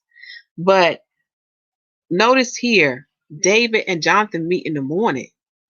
Wouldn't their meeting be kind of like noticeable if this the Sabbath day? Because then wouldn't Jonathan's father question, where are you going? Don't you know this the Sabbath day? We have to report to the Levite, to the city of Nob. You see what I'm saying? So those are things, those are things you need to ask yourself. Another thing that we see in this verse, that David is alone and there's nobody with him when he was in the house of Yah. Okay, so when he went to Nob, this is the place of worship in the land of Benjamin. Okay, and this is where you have another house of Yah, where they would keep the other days, such as the Sabbath days. Okay, and such as the other days that they can keep within their lands. But remember, the 3 solemn feast days, they are to report to the place where the Father put his name is, which is like Shalom, or and which is Shalom, and after that time passed, now it's Jerusalem. But in the new covenant, because we are the sanctuary now, as prophesied, we keep these things within us. Okay. Now we'll look at verse 2. Verse 2 says, and David said unto, I won't say priest A, because I have a hard time right now with my tongue. The king have commanded me a business, and has said unto me, let no man know anything of the business whereabout I send thee, and what I have commanded thee, and I have appointed my servants to such and such a place. So notice here that the thing I want to point out to you, we know David is using an excuse so the priest won't be alert that he's running from King Saul. But he's telling the priest that the king has sent him on a job. That's what business means. He sent him on a task, a work to do. So again, if this is the Sabbath day, this would be alarming to the priest. Because the priest would like, don't you know this the day of rest? What work do you have to do for the king? You know, something to think about. Okay. Now let's go to verse 3. Now, therefore, what is under thy hand? Give me 5 loaves of bread in my hand, or what else, or what there is present. Now, this is why it's so important to have the 1611, because then you begin to understand what these parts of the sentence mean. So let's break this down. Let's start from the top. When David says to the priest, now therefore, what is under thy hand? Give me 5 loaves of bread in my hand, or what there is present. Under thy hand means, it doesn't mean that the priest had bread in his hands. He didn't have any bread in his hands. What it's saying is that the bread was under his charge or care in the house of Yahuwah. Okay. Another proof of that, you need to see verse 8 in this chapter. Verse 8. Okay. Now, to expound on what David was asking, is saying that David's asking for bread that is found in the house of Yah. So when you look at this phrase, what there is present, another way of saying this in the Hebrew tongue is what there is found. So he's asking him, whatever bread you can find in the house of Yah, I would greatly appreciate it. Can you give it to me? Okay. That was verse 3. Now verse 4. Excuse me, y'all, with my tongue. And the priest answered David and said, there is no common bread under my hand, but there is hollow bread. If the young men had kept themselves at least from women. So we got to really break this down, y'all. So the priest is answering David back. He's telling him there's no common bread. That means there's no bread that has been, there is no common bread, meaning that bread has not been dedicated or sanctified unto Yah. In other words, it's ordinary. Okay, so he don't have any common bread in the house of Yah. Okay, that's under his hand or that's under his charge. But he do have hollow bread. This is holy bread. All right, that he has in the house of Yah. And again, I'm just saying here, no under the priest's hand means under his charge, not bread in his hand. That's verse 4. But notice here, he's stressing to David that he must, in order for him to eat this holy bread, he has to be kept from women. That means they can't sleep with their women. When you go back in Torah, you will learn that the what's the word I'm looking for here? It is unclean. Far as I'm trying to use the exact word that the Bible used, but when a man has sexual relationships with his woman, with his wife, he become unclean. And you have to go back to Torah to see how long one is unclean. So he could not eat this bread if he had been with a woman. So notice how David answered him in verse 5. And David answered the priest and said unto him, of a true woman have been kept from us about these 3 days. Notice he said 3 days. I'm going to expound on that. Then he goes on to say, since I came out, and the vessels of the young men are holy, and the bread is in a manner common, yea, though it was sanctified this day in the vessel. Okay, so let's break this down. Again, we see David speaking to the priest. Okay, he's confirming to the priest he has not been with a woman. He has not been with the woman for 3 days. Since he came out of where, y'all? Since he came out from the field that was outside the city of Saul in Gibeah. Do y'all see this now? Do you see why it's so important that we knew all the other stuff before we get to that verse? Okay. Then David going to say that the vessels of the young men are holy. What are those vessels that he's talking about? Let us keep going because I got to get the other part to give you what the vessel is. Then he going to say, and the bread is in a common manner. That means their bread that they have is ordinary bread. Okay? It's ordinary bread. And he's agreeing with the priest and saying, yes, though the bread was sanctified this day in the vessel. See, David's talking about the bread they had. He's speaking as if the bread that he had, he's saying that the bread is still common, even though it was sanctified this day.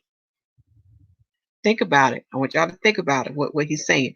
So to break down this, when you look at the vessel, he's talking about the vessel. He's talking about the body of the young man and himself. For their bodies are sanctified and holy, clean and acceptable to Yah. How's their body holy and acceptable and clean? For number one, they have not been with women. They have not slept with their women.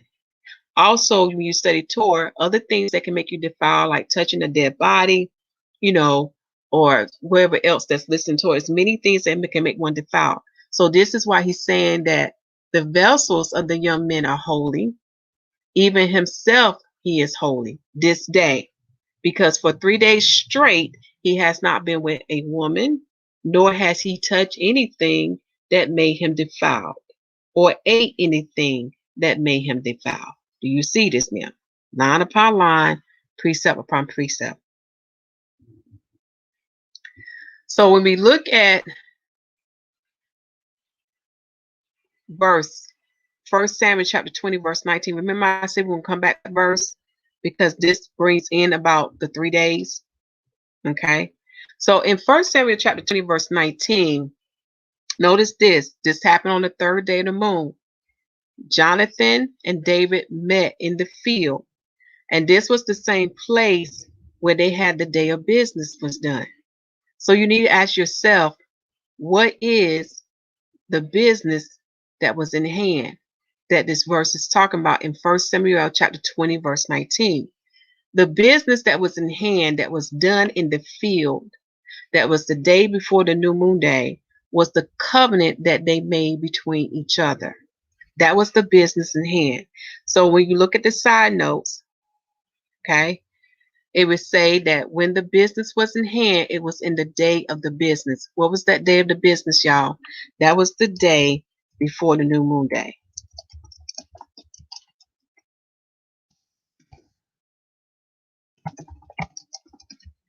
Okay? Very important to know. Very important. So now you begin to understand why he says unto the priest that he has been kept about these 3 days. Do y'all see this now, how all this is coming together? Again, you may have to read the other chapter before 20. Like I said, when you come in the whole Bible book, you begin to understand these verses because it's line upon line and precept upon precept. Okay? When we look at the word quickly, I need to point this out in 1 Samuel chapter 20, verse 19, when he said, and when thou shalt stay 3 days, then thou shalt go down quickly. Another way they would say this in the Hebrew tongue will be greatly, okay? Greatly or diligently, okay? When you look at the side notes. And notice here, see how he said stay 3 days? So it actually means on the 3rd day of the moon, that's when they met. And I mean, that's on the 3rd day of the moon, that's when Jonathan warned him.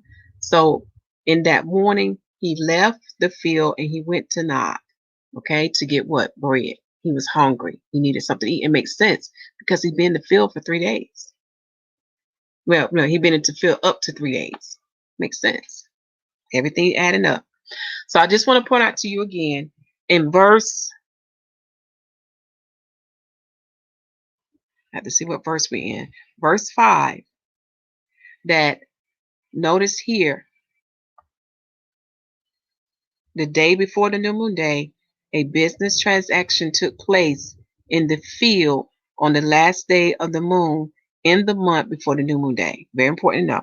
Now we need to look at the events that took place on the 3rd moon day. Remember I was telling you about how Jonathan has shot 3 arrows on the 3rd moon day in the morning, and how he sent his lad, who is his servant, to gather those errors. What do we know about Sabbath, y'all? About regarding our servants.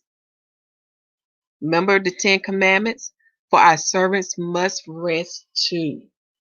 Do y'all see that? They have to rest too. So this would be very noticeable among the Israelite community. Somebody would have went back and told Saul, your son out there shooting arrows and got his servant out there collecting them on the day of rest. Do y'all see this? Because in the word of the Most High, this is the commandment about the Sabbath day. We are to keep the Sabbath day to sanctify it. That means it's holy. It is set apart. So we are to sanctify it. We are not to do what we do on that day like we do on the ordinary day. This is a different day unto the Father. Remember Genesis chapter 2. The Sabbath day is sanctified unto Yahuwah. So he said, keep the Sabbath day to sanctify it as Yahuwah that Elohim has commanded thee. 6 days thou shalt labor and do all thy work. But the 7th day is the Sabbath of Yahuwah that Elohim. In it shall not do any work. Do y'all hear that? No work soever. So remember, he told the priest he was here to do the king business. Before that, in the morning, him and Jonathan were out in the field shooting arrows. Do y'all see how all this? So we should not do any work.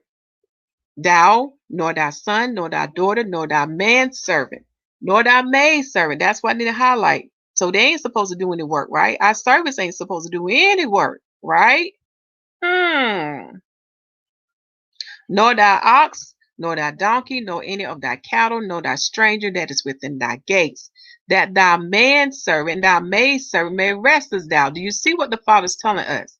So he had his lad out in the field working to get them arrows. So this can't be the day of rest, y'all. It's not adding up. And remember that thou was a servant in the land of Egypt, and that Yahuwah the Elohim brought thee out of thence through a mighty hand and by a stretched out arm. Therefore Yahuwah the Elohim commanded thee to keep the Sabbath day. And the reason why the Father reminded us about us being in Egypt, being as servants on the Sabbath day, on the V15, that's when he set us free. That's when the Israelite left Egypt out of the house of bondage, because his sheep was in a pit. So just as Messiah gave us the parable that we will not rescue our ox or our sheep out of the pit on the Sabbath day, our Father did it for us too. And it's great. Another person that can testify of this is in the work of Josephus in the book of Antiquities, book 6, chapter 11, and section 8 and 10. Again, it will confirm unto you that Jonathan performed exercises is a form of work, and the servant was working too. Therefore, it is not the 7th day. It is not the Sabbath day. And in Josephus, he writes this, that he might the more firmly depend upon him, he took him out the open field into the pure air, and swear that he would neglect nothing that might tend to the preservation of David. So that's when they made the covenant. But when you go further down, it says that when he had thus sworn, he dismissed David, bidding him go to a certain place of that plain, wherein he used to perform his exercises. Do y'all see that? Practicing shooting. Okay, shooting arrows. For that, as soon as he knew the mind of his father, he would come thither to him with one servant only. See, the lad is a servant. And if I shoot 3 darts at the mark, and did bid my servant to carry these 3 darts away, for they are before him, know thou that there is no mischief to be feared from my father. But if thou hearest me say the contrary, that means he's going to say the opposite of that, expect the contrary from the king. That's in the work of Josephus, y'all. So in section 10 of Josephus, I'm just going to read the highlighted errors. But as soon as it was day, he went out into the plain that was before the city. So again, this plain is outside the city, as going to perform his exercise. What are those exercises, y'all? He was going to shoot them arrows. Okay, on the 3rd day of the moon. Then I'm going to skip that part. I'm going to read the next highlighted area. Jonathan dismissed his servant that followed him to return to the city, but he himself went into the desert and came into his presence and communed with him. Okay? When you look in the Strong Concordance, when you look at the word business in the Hebrew tongue, it's the N word. I'm not going to try to say this evening because I'm not that good. But when you look at the definition of it, it would say it means an act, art, bake meat, business, deed, doing, labor, thing, made, war of making, occupation, thing, offered, operation, possession, will, as far as handy, needle, net, working, or workmanship, raw. So again, remember what David told the priest. I'm here on the king's business. Again, that's not adding up. Now here's the verse we really want to look at now. Now we can break this down by knowing all these things above. So the priest gave him hallowed bread, for there was no bread there, but the shewbread was taken from before YAHUAH, to put whole bread in the day when it was taken away. Now here's the thing about English. We got to look at everything and take our time to understand what this verse is saying unto us. Because when I first heard it, I'm like, it does not support the heavens giving us the Sabbath day. But I was like, wait a minute. The prophets don't say that. So I had to go back and reread those chapters, y'all, and do it line by line. Okay. So in verse 6, notice the priest gave him what? The hollow bread, which we know is the shewbread, because he didn't have any common bread in the house of God. Okay. But this shewbread that he gave him was the bread that was taken before YAHUAH. Notice that we got a past tense word here. This bread was already taken that was before YAHUAH. When you read Torah, you will learn there are like 12 loaves placed before YAHUAH. And the only way those 12 loaves can be removed until it's replaced with another 12 loaves. Do y'all see now where we're going with this? This is English. That's the thing about the English language. We really have to take our time and read what the sin is saying, because it's very easy. Because even with me, I thought the same thing that my brother was thinking. Okay. So that this part saying here, because notice we got comma, it said, but. Do you see that? But he had what? Holy bread in the house of God. But this holy bread was already taken or already removed before YAHUAH. So it was already put somewhere else, y'all. Because look at it, it's in past tense. Okay. Then we have a comma, so we got to pause. We got to wait. Then it's going to expound why he was able to give him shewbread. Because remember, according to Torah, the shewbread has to always be before YAHUAH. That is the law. It cannot be removed until that bread is replaced. All right. So there's a comma here, pause. So it says here, it's going to expound. It said to put hot bread in the day when it was taken away. Notice here, it doesn't say this day. It does not say the third day or the third day of the moon. It's let us know that this bread was taken in the day when hot bread was placed, when there was hot bread placed in place of it. Okay. So when we read this again, to put hot bread in the day when it was taken away. And this is English translation, y'all. It could have been worded better, but I can see how this can be confusing and misleading. Okay. I can see how, because it's the way it's worded. And you know how the English language is. You can word things in many ways. Okay. So what it's telling us, in the day when it was taken in the last Sabbath day. The last Sabbath day in the Most High calendar is on the 29th day, which is the fourth Sabbath. Notice in verse 6, it does not say in this day or today. Do y'all see this? It's this giving us a date when this bread is taken. It didn't say today, nor did it say this day. Okay. For the third day of the moon came some days after the Sabbath, when the shewbread was changed out, or when the shewbread was already changed out. Okay? Because the verse says, in the day when it was taken away. So again, the law states, Torah states that there must always be 12 loaves of bread before YAHUAH from Sabbath to Sabbath. So I have a calendar here to give you an idea.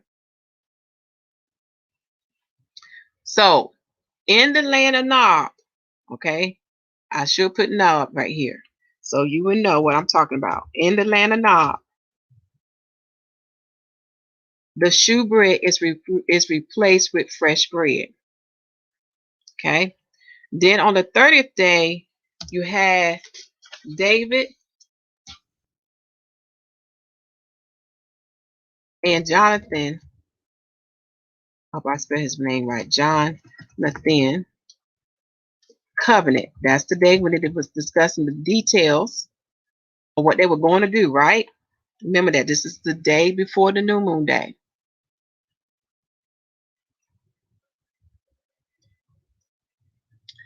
And I'm going to come back and highlight this block, okay?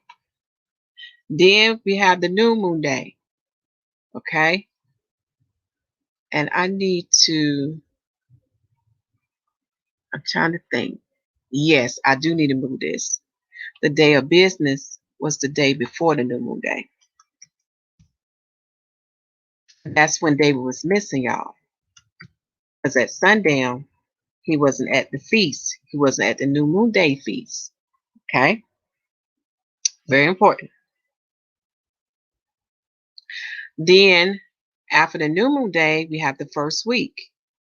So, on day 3 of the moon, okay, that's when we have David being given shewbread. It makes sense because David was starving, y'all. He was out in the field for up to 3 days. Okay, makes sense. I have in here in this calendar to remember Ezekiel calendar formula. You can read that in Ezekiel chapter 46, verse 1. And just be aware, because I'm just using this as an example. I'm just assuming there was 30 days in the month prior. But, however, it can be 3 to 4 days after the Sabbath, after the 4th Sabbath. Okay? So the next area of proof is you want to see the law that proves unto you that the high priest or the priest can eat the shewbread that would have been moved from the table. All right, so let me go down here and see where I put it at.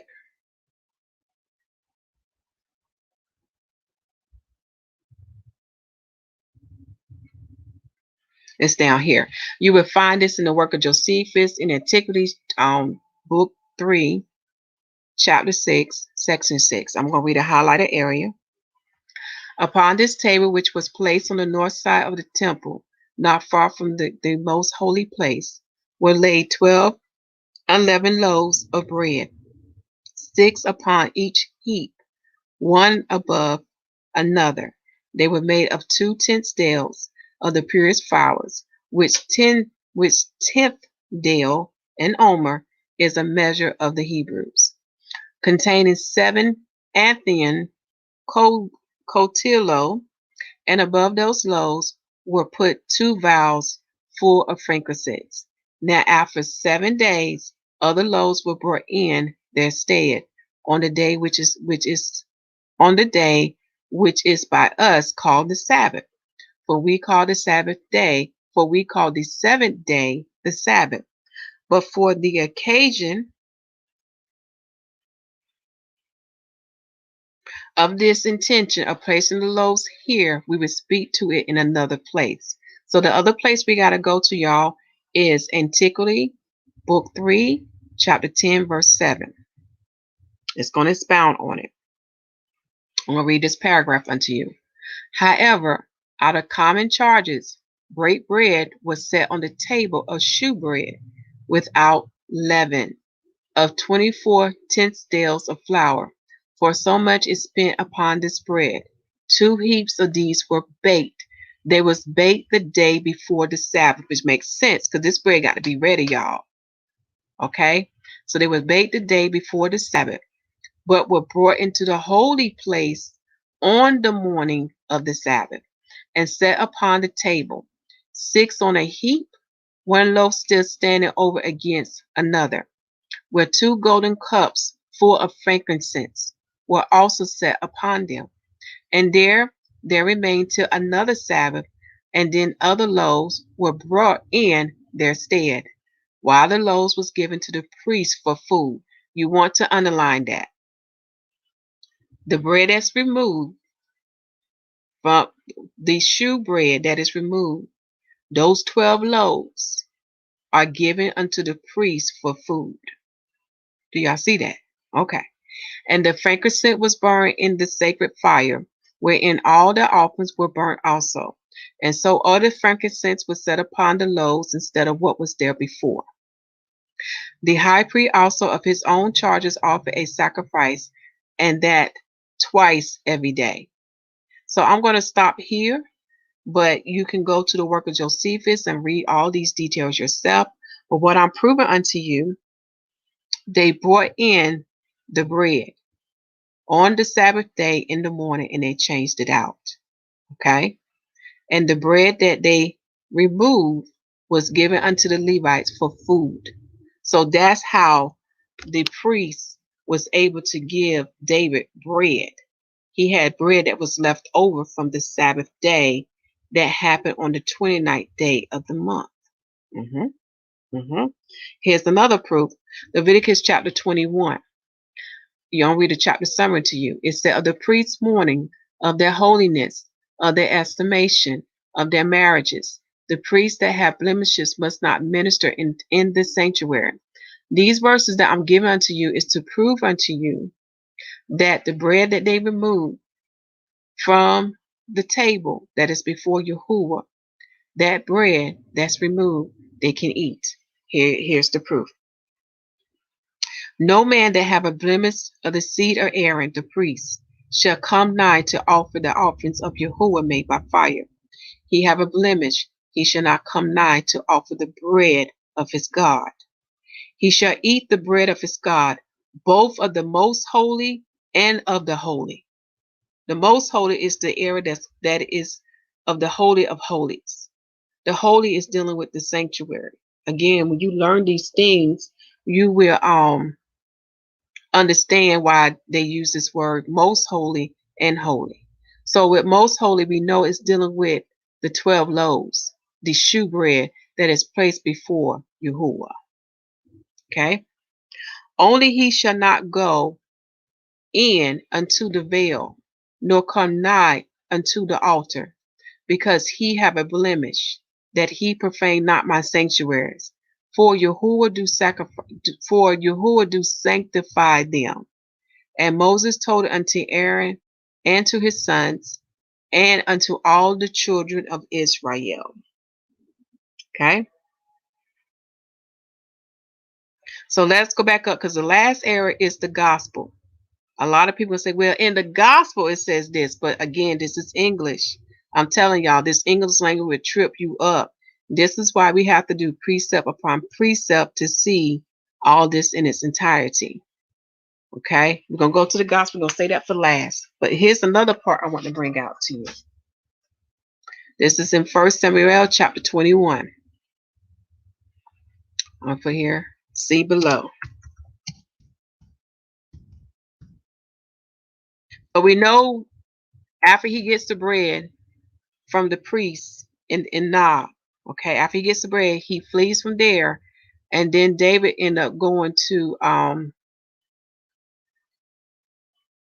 I'm sorry, I'm jumping ahead, y'all.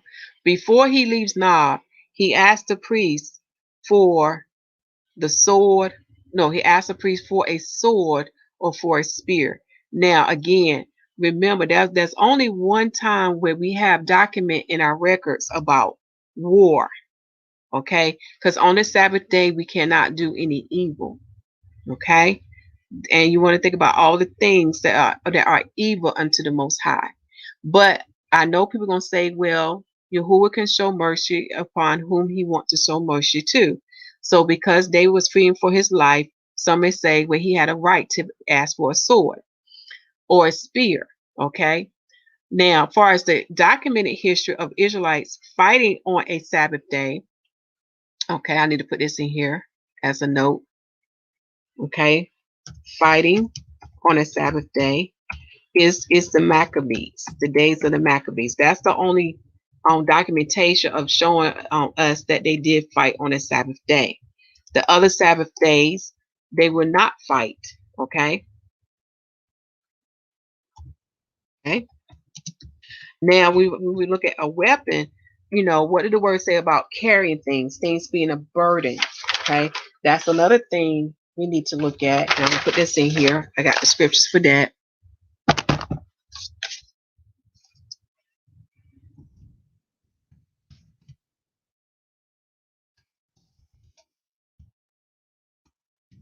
And I'll put here the only documentation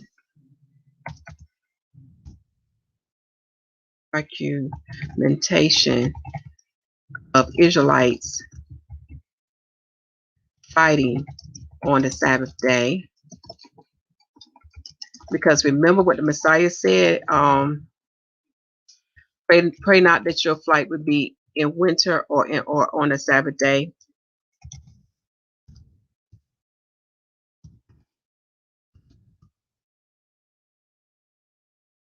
Remember that too? And the reason why he said that, because he know that on the Sabbath day, the Israelites keep that no matter what. They're going to rest. Okay?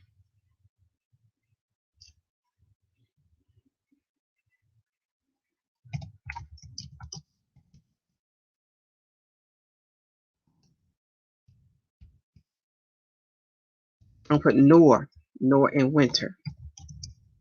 Very important. Like I said, we got to bring all these things together. That's in Matthew chapter 24. Okay? Far as like burdens, like we aren't supposed to carry things that's burdensome unto us on the Sabbath day. See, don't carry things that is burdensome. So I think about the lad carrying Jonathan Spears. Okay.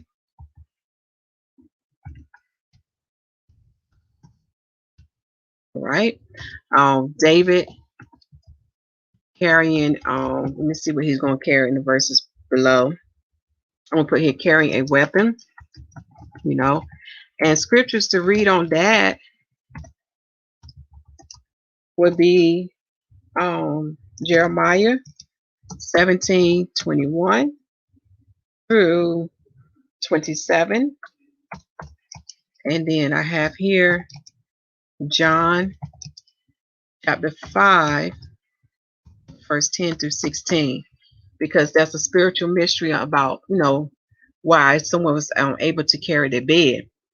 But before, when the Messiah came on the scene, we was not to carry things that are burdensome to us. Okay.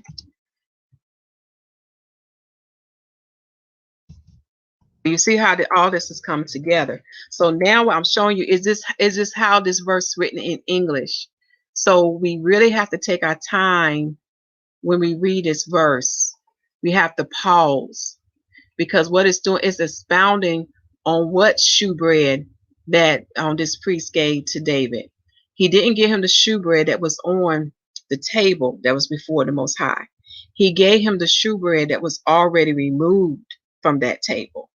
Okay, because you know how a father is. I'm telling y'all, when y'all read the work of Josephus and you read that Bible, you will learn that the father didn't play. When he gave a law and you didn't abide, a lot of times people was killed behind it. Okay, but I know some may say and argue the point where, you know, David was fearing for his life. The father gave him grace and mercy, so he's allowed to carry a weapon. But I'm just bringing those other details out because we don't see that taking place until in the days of Maccabees. Even as times that the Romans talk about us not fighting on our day of rest. So the Romans got to know our day of rest where they would honor that. Yeah, they gave us that respect. It's all in the work of Josephus. Like I said, you know, it has found more.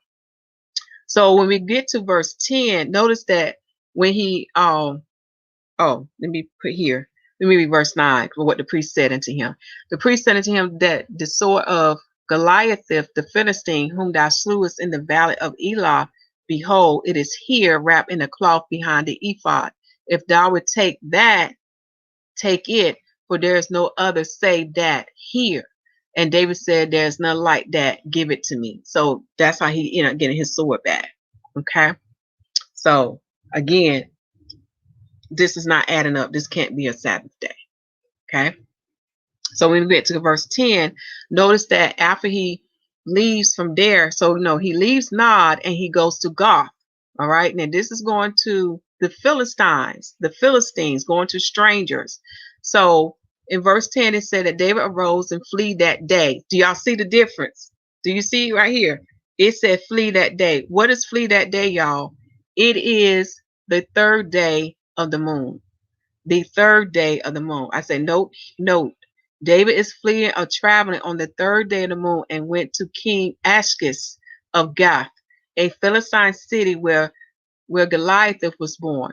See map 1. So here's the maps, just to give you an idea where it could be. Let me go to this one first. I got to go to an ancient one. Okay. Just to give you an idea. So the land of the Philistines is here. So remember, he was in the land of Benjamin. David went from the land of Benjamin, was somewhere in this area, because remember, it's going to be near Jericho, near the Dead Sea. So he went from that area into the land of the Philistines. And according to this ancient map, it's saying Goth is right about here, near the borders. You can see it's near the borders of the land of Benjamin. Do y'all see that? That is very deep here. Okay. So David went to strangers. He went to Gentiles. Again, if this the Sabbath day, what does it say? Israelite, a Jew cannot have no company with a Gentile. And this is on a holy day. Do y'all see the connection now? Everything just adding up. I went to this site because they're a little bit more accurate, the borders now. We learned that the land of Edoms is mostly on this side, of the Dead Sea. Over here, where Petra is. And the land of Judah actually comes further down to the river of Egypt that runs here. So the land of the Philistines would be somewhere over here in this area where my cursor is. Okay. And what I'm thinking about doing, since y'all are watching, because this is a lot of notes, I'm going to make this Google document accessible for a certain period of time, because I'm not for sure I'm going to make it accessible forever, but I'm going to make it accessible for a certain period of time where you can go and print it off. Okay. I will do that. If it remains up, that means I had made a decision to keep it there permanently. All right. So y'all can get these notes. But notice the verse 10 that David arose and he fled that day. So here's the difference. It said that day. That's another thing. I do need to add that up above so y'all can see the difference. Because in verse 6, it said in the day when the shewbread was taken away. In the day when, I need to put in here, the shewbread.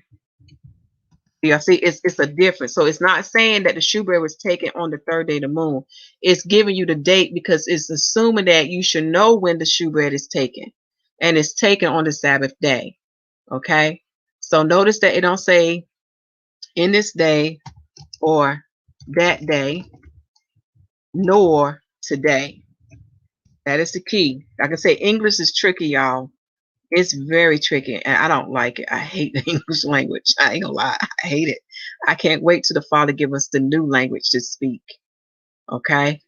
But it is what it is. So this is why it's so important to go upon line upon line and precept upon precept and compare the verses so you can get the correct meaning of what these verses are saying. Okay? All right, let us keep going. So he fled that day, which is what, the third new moon day. I need to put it here. Oh, okay, I got it here. I need to put in parentheses so that people can know what I'm talking about. Okay, and he went to a Gentile king, y'all. So he had to travel. So this can't be a Sabbath day. Can't be. He's doing too much moving around. Okay. And notice what he do when he get there. He acts mad. All right. Oh, and I want to put here, I'll need to put here, no, he fled into the hands of the Gentile strangers on the third day of the moon. And in law, because remember the book of Acts, and it's in Torah, in law, an Israelite is not to be in company with strangers. Okay.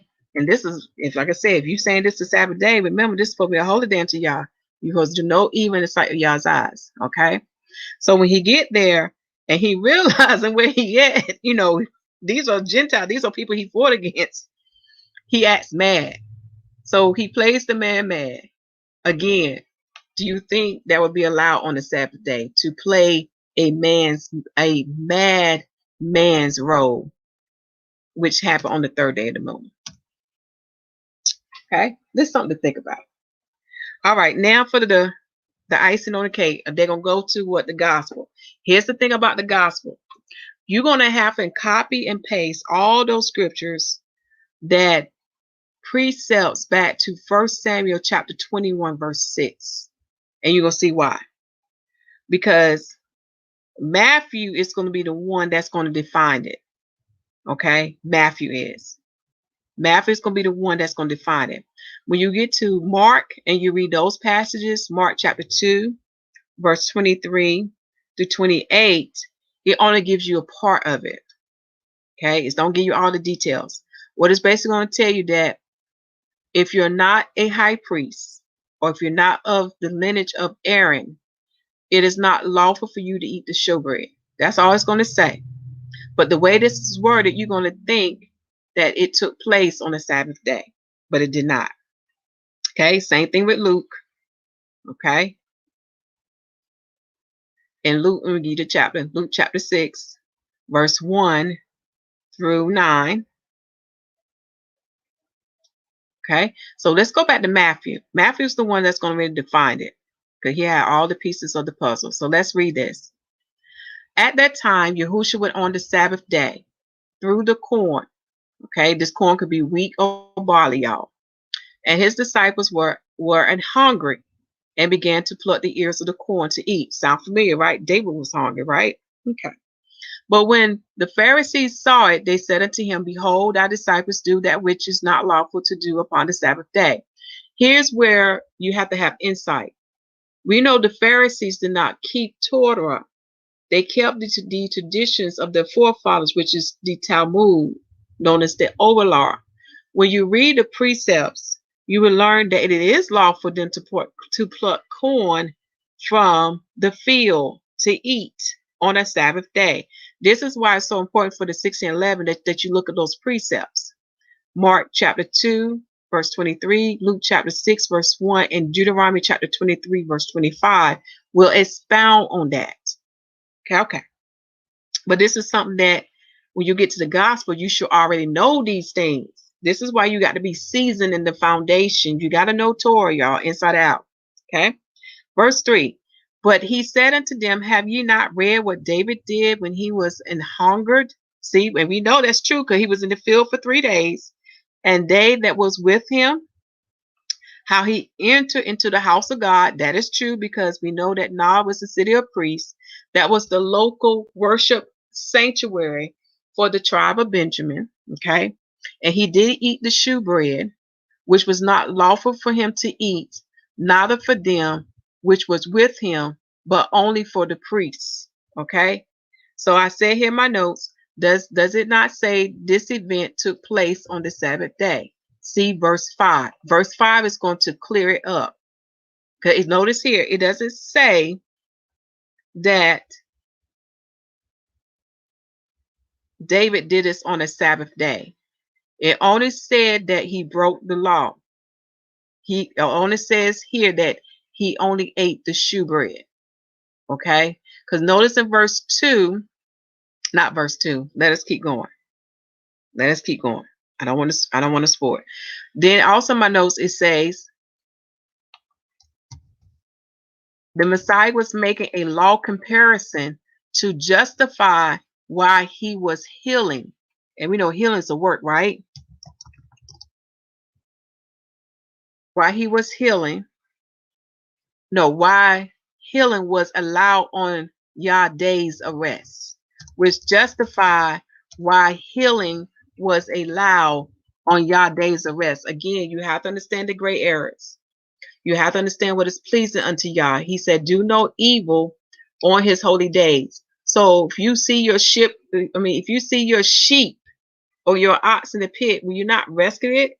And that's the same thing we would do for our brothers and sisters. Will you not help them? Because that's dealing with loving one another. It's also dealing with not doing evil to one another. Okay? All right, let us keep going.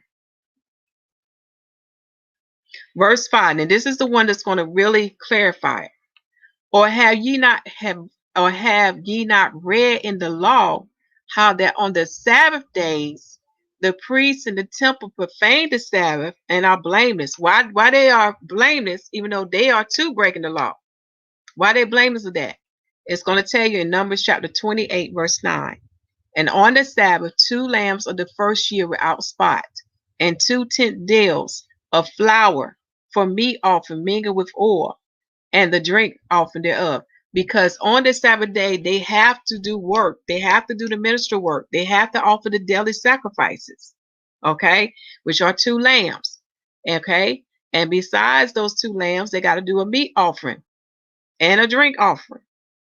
But yet they are what? Blameless of that. But notice here what the Messiah said. He's making it clear that this activity is done on the Sabbath day because he's telling you this is the Sabbath day for this type of work. Okay? But when you compare it to verse 4, he does not say that David ate the shewbread on the Sabbath day. That is the proof unto you. It's a true distinction. Just like in this verse here, verse 2, it's telling you that Yahusha, so you see right here, Yahusha and his disciples was eating corn on the Sabbath day. They plucked the corn from the ear to eat it on the Sabbath day. Do y'all see that? It's making a clear distinction. It's telling you it is the Sabbath day. But when you go back and you read the verses that pertain to 1 Samuel, chapter 20, verse 6, and then you look at Matthew chapter 12, verse 4, notice here, the Messiah do not say that he entered into the house of God on the Sabbath day. Very clear. Shalom to the one that just came on. So that was Matthew chapter 12, verse 1 through 9. And here's the precepts. So we're looking at all the evidence. On the 3rd day of the moon, you have David and Jonathan, they're in the field that's outside the city. Jonathan's shooting arrows, and that would have gave Jonathan away. Saul would have known something was up if that was the Sabbath day. Because Saul would have said, are you not coming to worship, Jonathan? Do y'all see it? And then Jonathan have his servant out there with him going, getting the arrows and towing his arrow bag. Do y'all see that? Not adding up. It's not. Then you have David going here and there and everywhere. And he's going beyond the Sabbath day journey. But I know some going to argue and say, well, he's running from his life, so the Most High going to show him mercy. Okay. But everything else is not adding up. It's just not adding up, y'all. Because for him to get the showbread, he got the showbread that was already taken, already removed. So let me go back to this diagram here. So we start from the top. So in the month before the new moon day, on the 29th day, you had a high priest in the city of Nob to replace the showbread. So those 12 loaves that he got left, let me show you a picture of it. The 12 loaves that he has left from that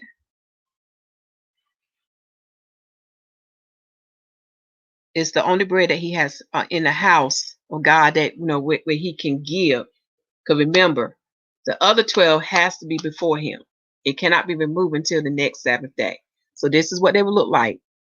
12 loaves that's on a heap. They're on top of one another. Okay. Then we get to the 30th day. That's the day when David and Jonathan are talking. You know, they're in the field, they talking, and they're performing an oath, right? And that's the day of business. I need to highlight that. Let me see how to do this. I don't know if I can. I'm just going to highlight it for right now in yellow, but this whole block is going to be highlighted.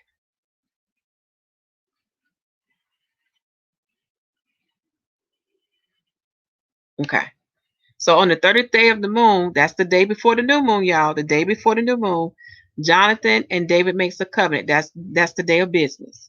That's when a business transaction taking place. They make an agreement on how they're gonna do this. Okay.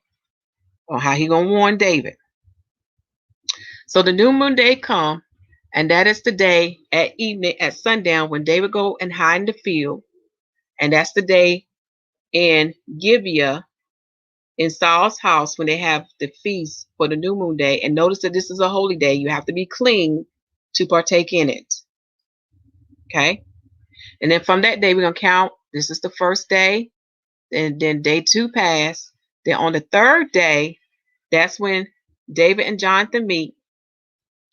And Jonathan bring his lad and he shoot 3 arrows. And he says something to warn David, let him know it's not safe. So David leaves Gibeah and come to the city of Nob, which is the city of the priests. And by that time, David's very hungry because David been in the field up to 3 days. Okay. This all taking place in the morning now, morning time. So the priest gave him the shewbread that was already removed way before. How many days it was removed? Let's count the days. The shewbread was removed on day 29. That's 1 day. Then day 30 came. That's 2 days. Then the new moon day came. That's 3 days. Then day 2, 4 days. So on the 5th day, okay, which is day 3 of the moon, on the 5th day, that's how old that shewbread was. And we ought to learn from Torah and from the work of Josephus that shewbread is given to the priests to eat as for their food. Okay. So it makes sense why, he would be able to find some bread for David because he didn't have any common bread in the house. Then on that same day, he asked for a weapon. And the only time we have it documented in the Israelite history of them fighting or, preparing for war or anything of that type of nature or defending oneself on a Sabbath day is the days of the Maccabees. Okay? Something just to point out. And you know how the words say that we're not to carry anything that we burdensome unto us on the Sabbath day. We are to be burdensome free on the Sabbath day. And then on that same day, y'all, he leaves from God and then he goes to the land of the Gentiles, which is the Philistines. And he meets with a king in the city of Gath. That's where Goliath was, where he sued Goliath. And when he realized where he went, he act crazy on that day. He act crazy before the king. So all this stuff that David's doing is not showing me that it was a Sabbath day. It was not the day of rest. Even with Jonathan, all the stuff that Jonathan was doing, it was not showing me it was the Sabbath day. It was not the Sabbath day of rest. Because if it was, it would have alerted Saul that Jonathan was on his way to meet David. So this had to be an ordinary day. Okay. Again, is this how the English language is? It's how it's worded. So I can see how that happens. So I hope this was very enjoyable for y'all. I'm going to minimize this so you can see both charts. This was great edification for me. I learned a lot. There is another passage in the book of Samuel I need to share with y'all that the Father wants y'all to see. And it's going to relate to the Holy Spirit baptism. Very deep.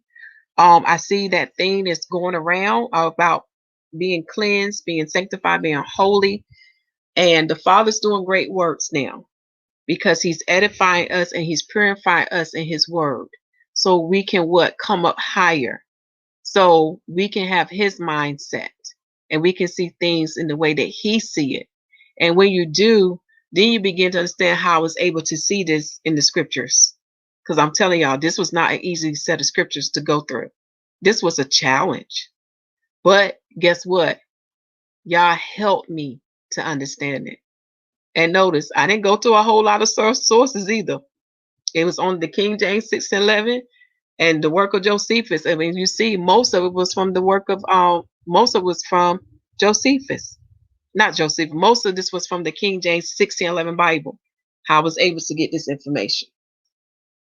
All right, take this time now to pause the screen to look at, the diagram for what the calendar would look like. Notice that I did put the dates of the sun just to estimate, because really your calendar supposed to have 3 lights. You're supposed to have your sun dates, then your days of the moon, and because of where I have this number, I don't have Mazzaroth up here, but you're supposed to have your date of your Mazzaroth on your calendar. Remember, those lights makes up the calendar. All right, I done said enough. Continue to preach that the kingdom of heaven is at hand, for it's truly at hand, for we can see the signs in the heaven and earth. Make sure the people receive salvation as written in Romans chapter 10.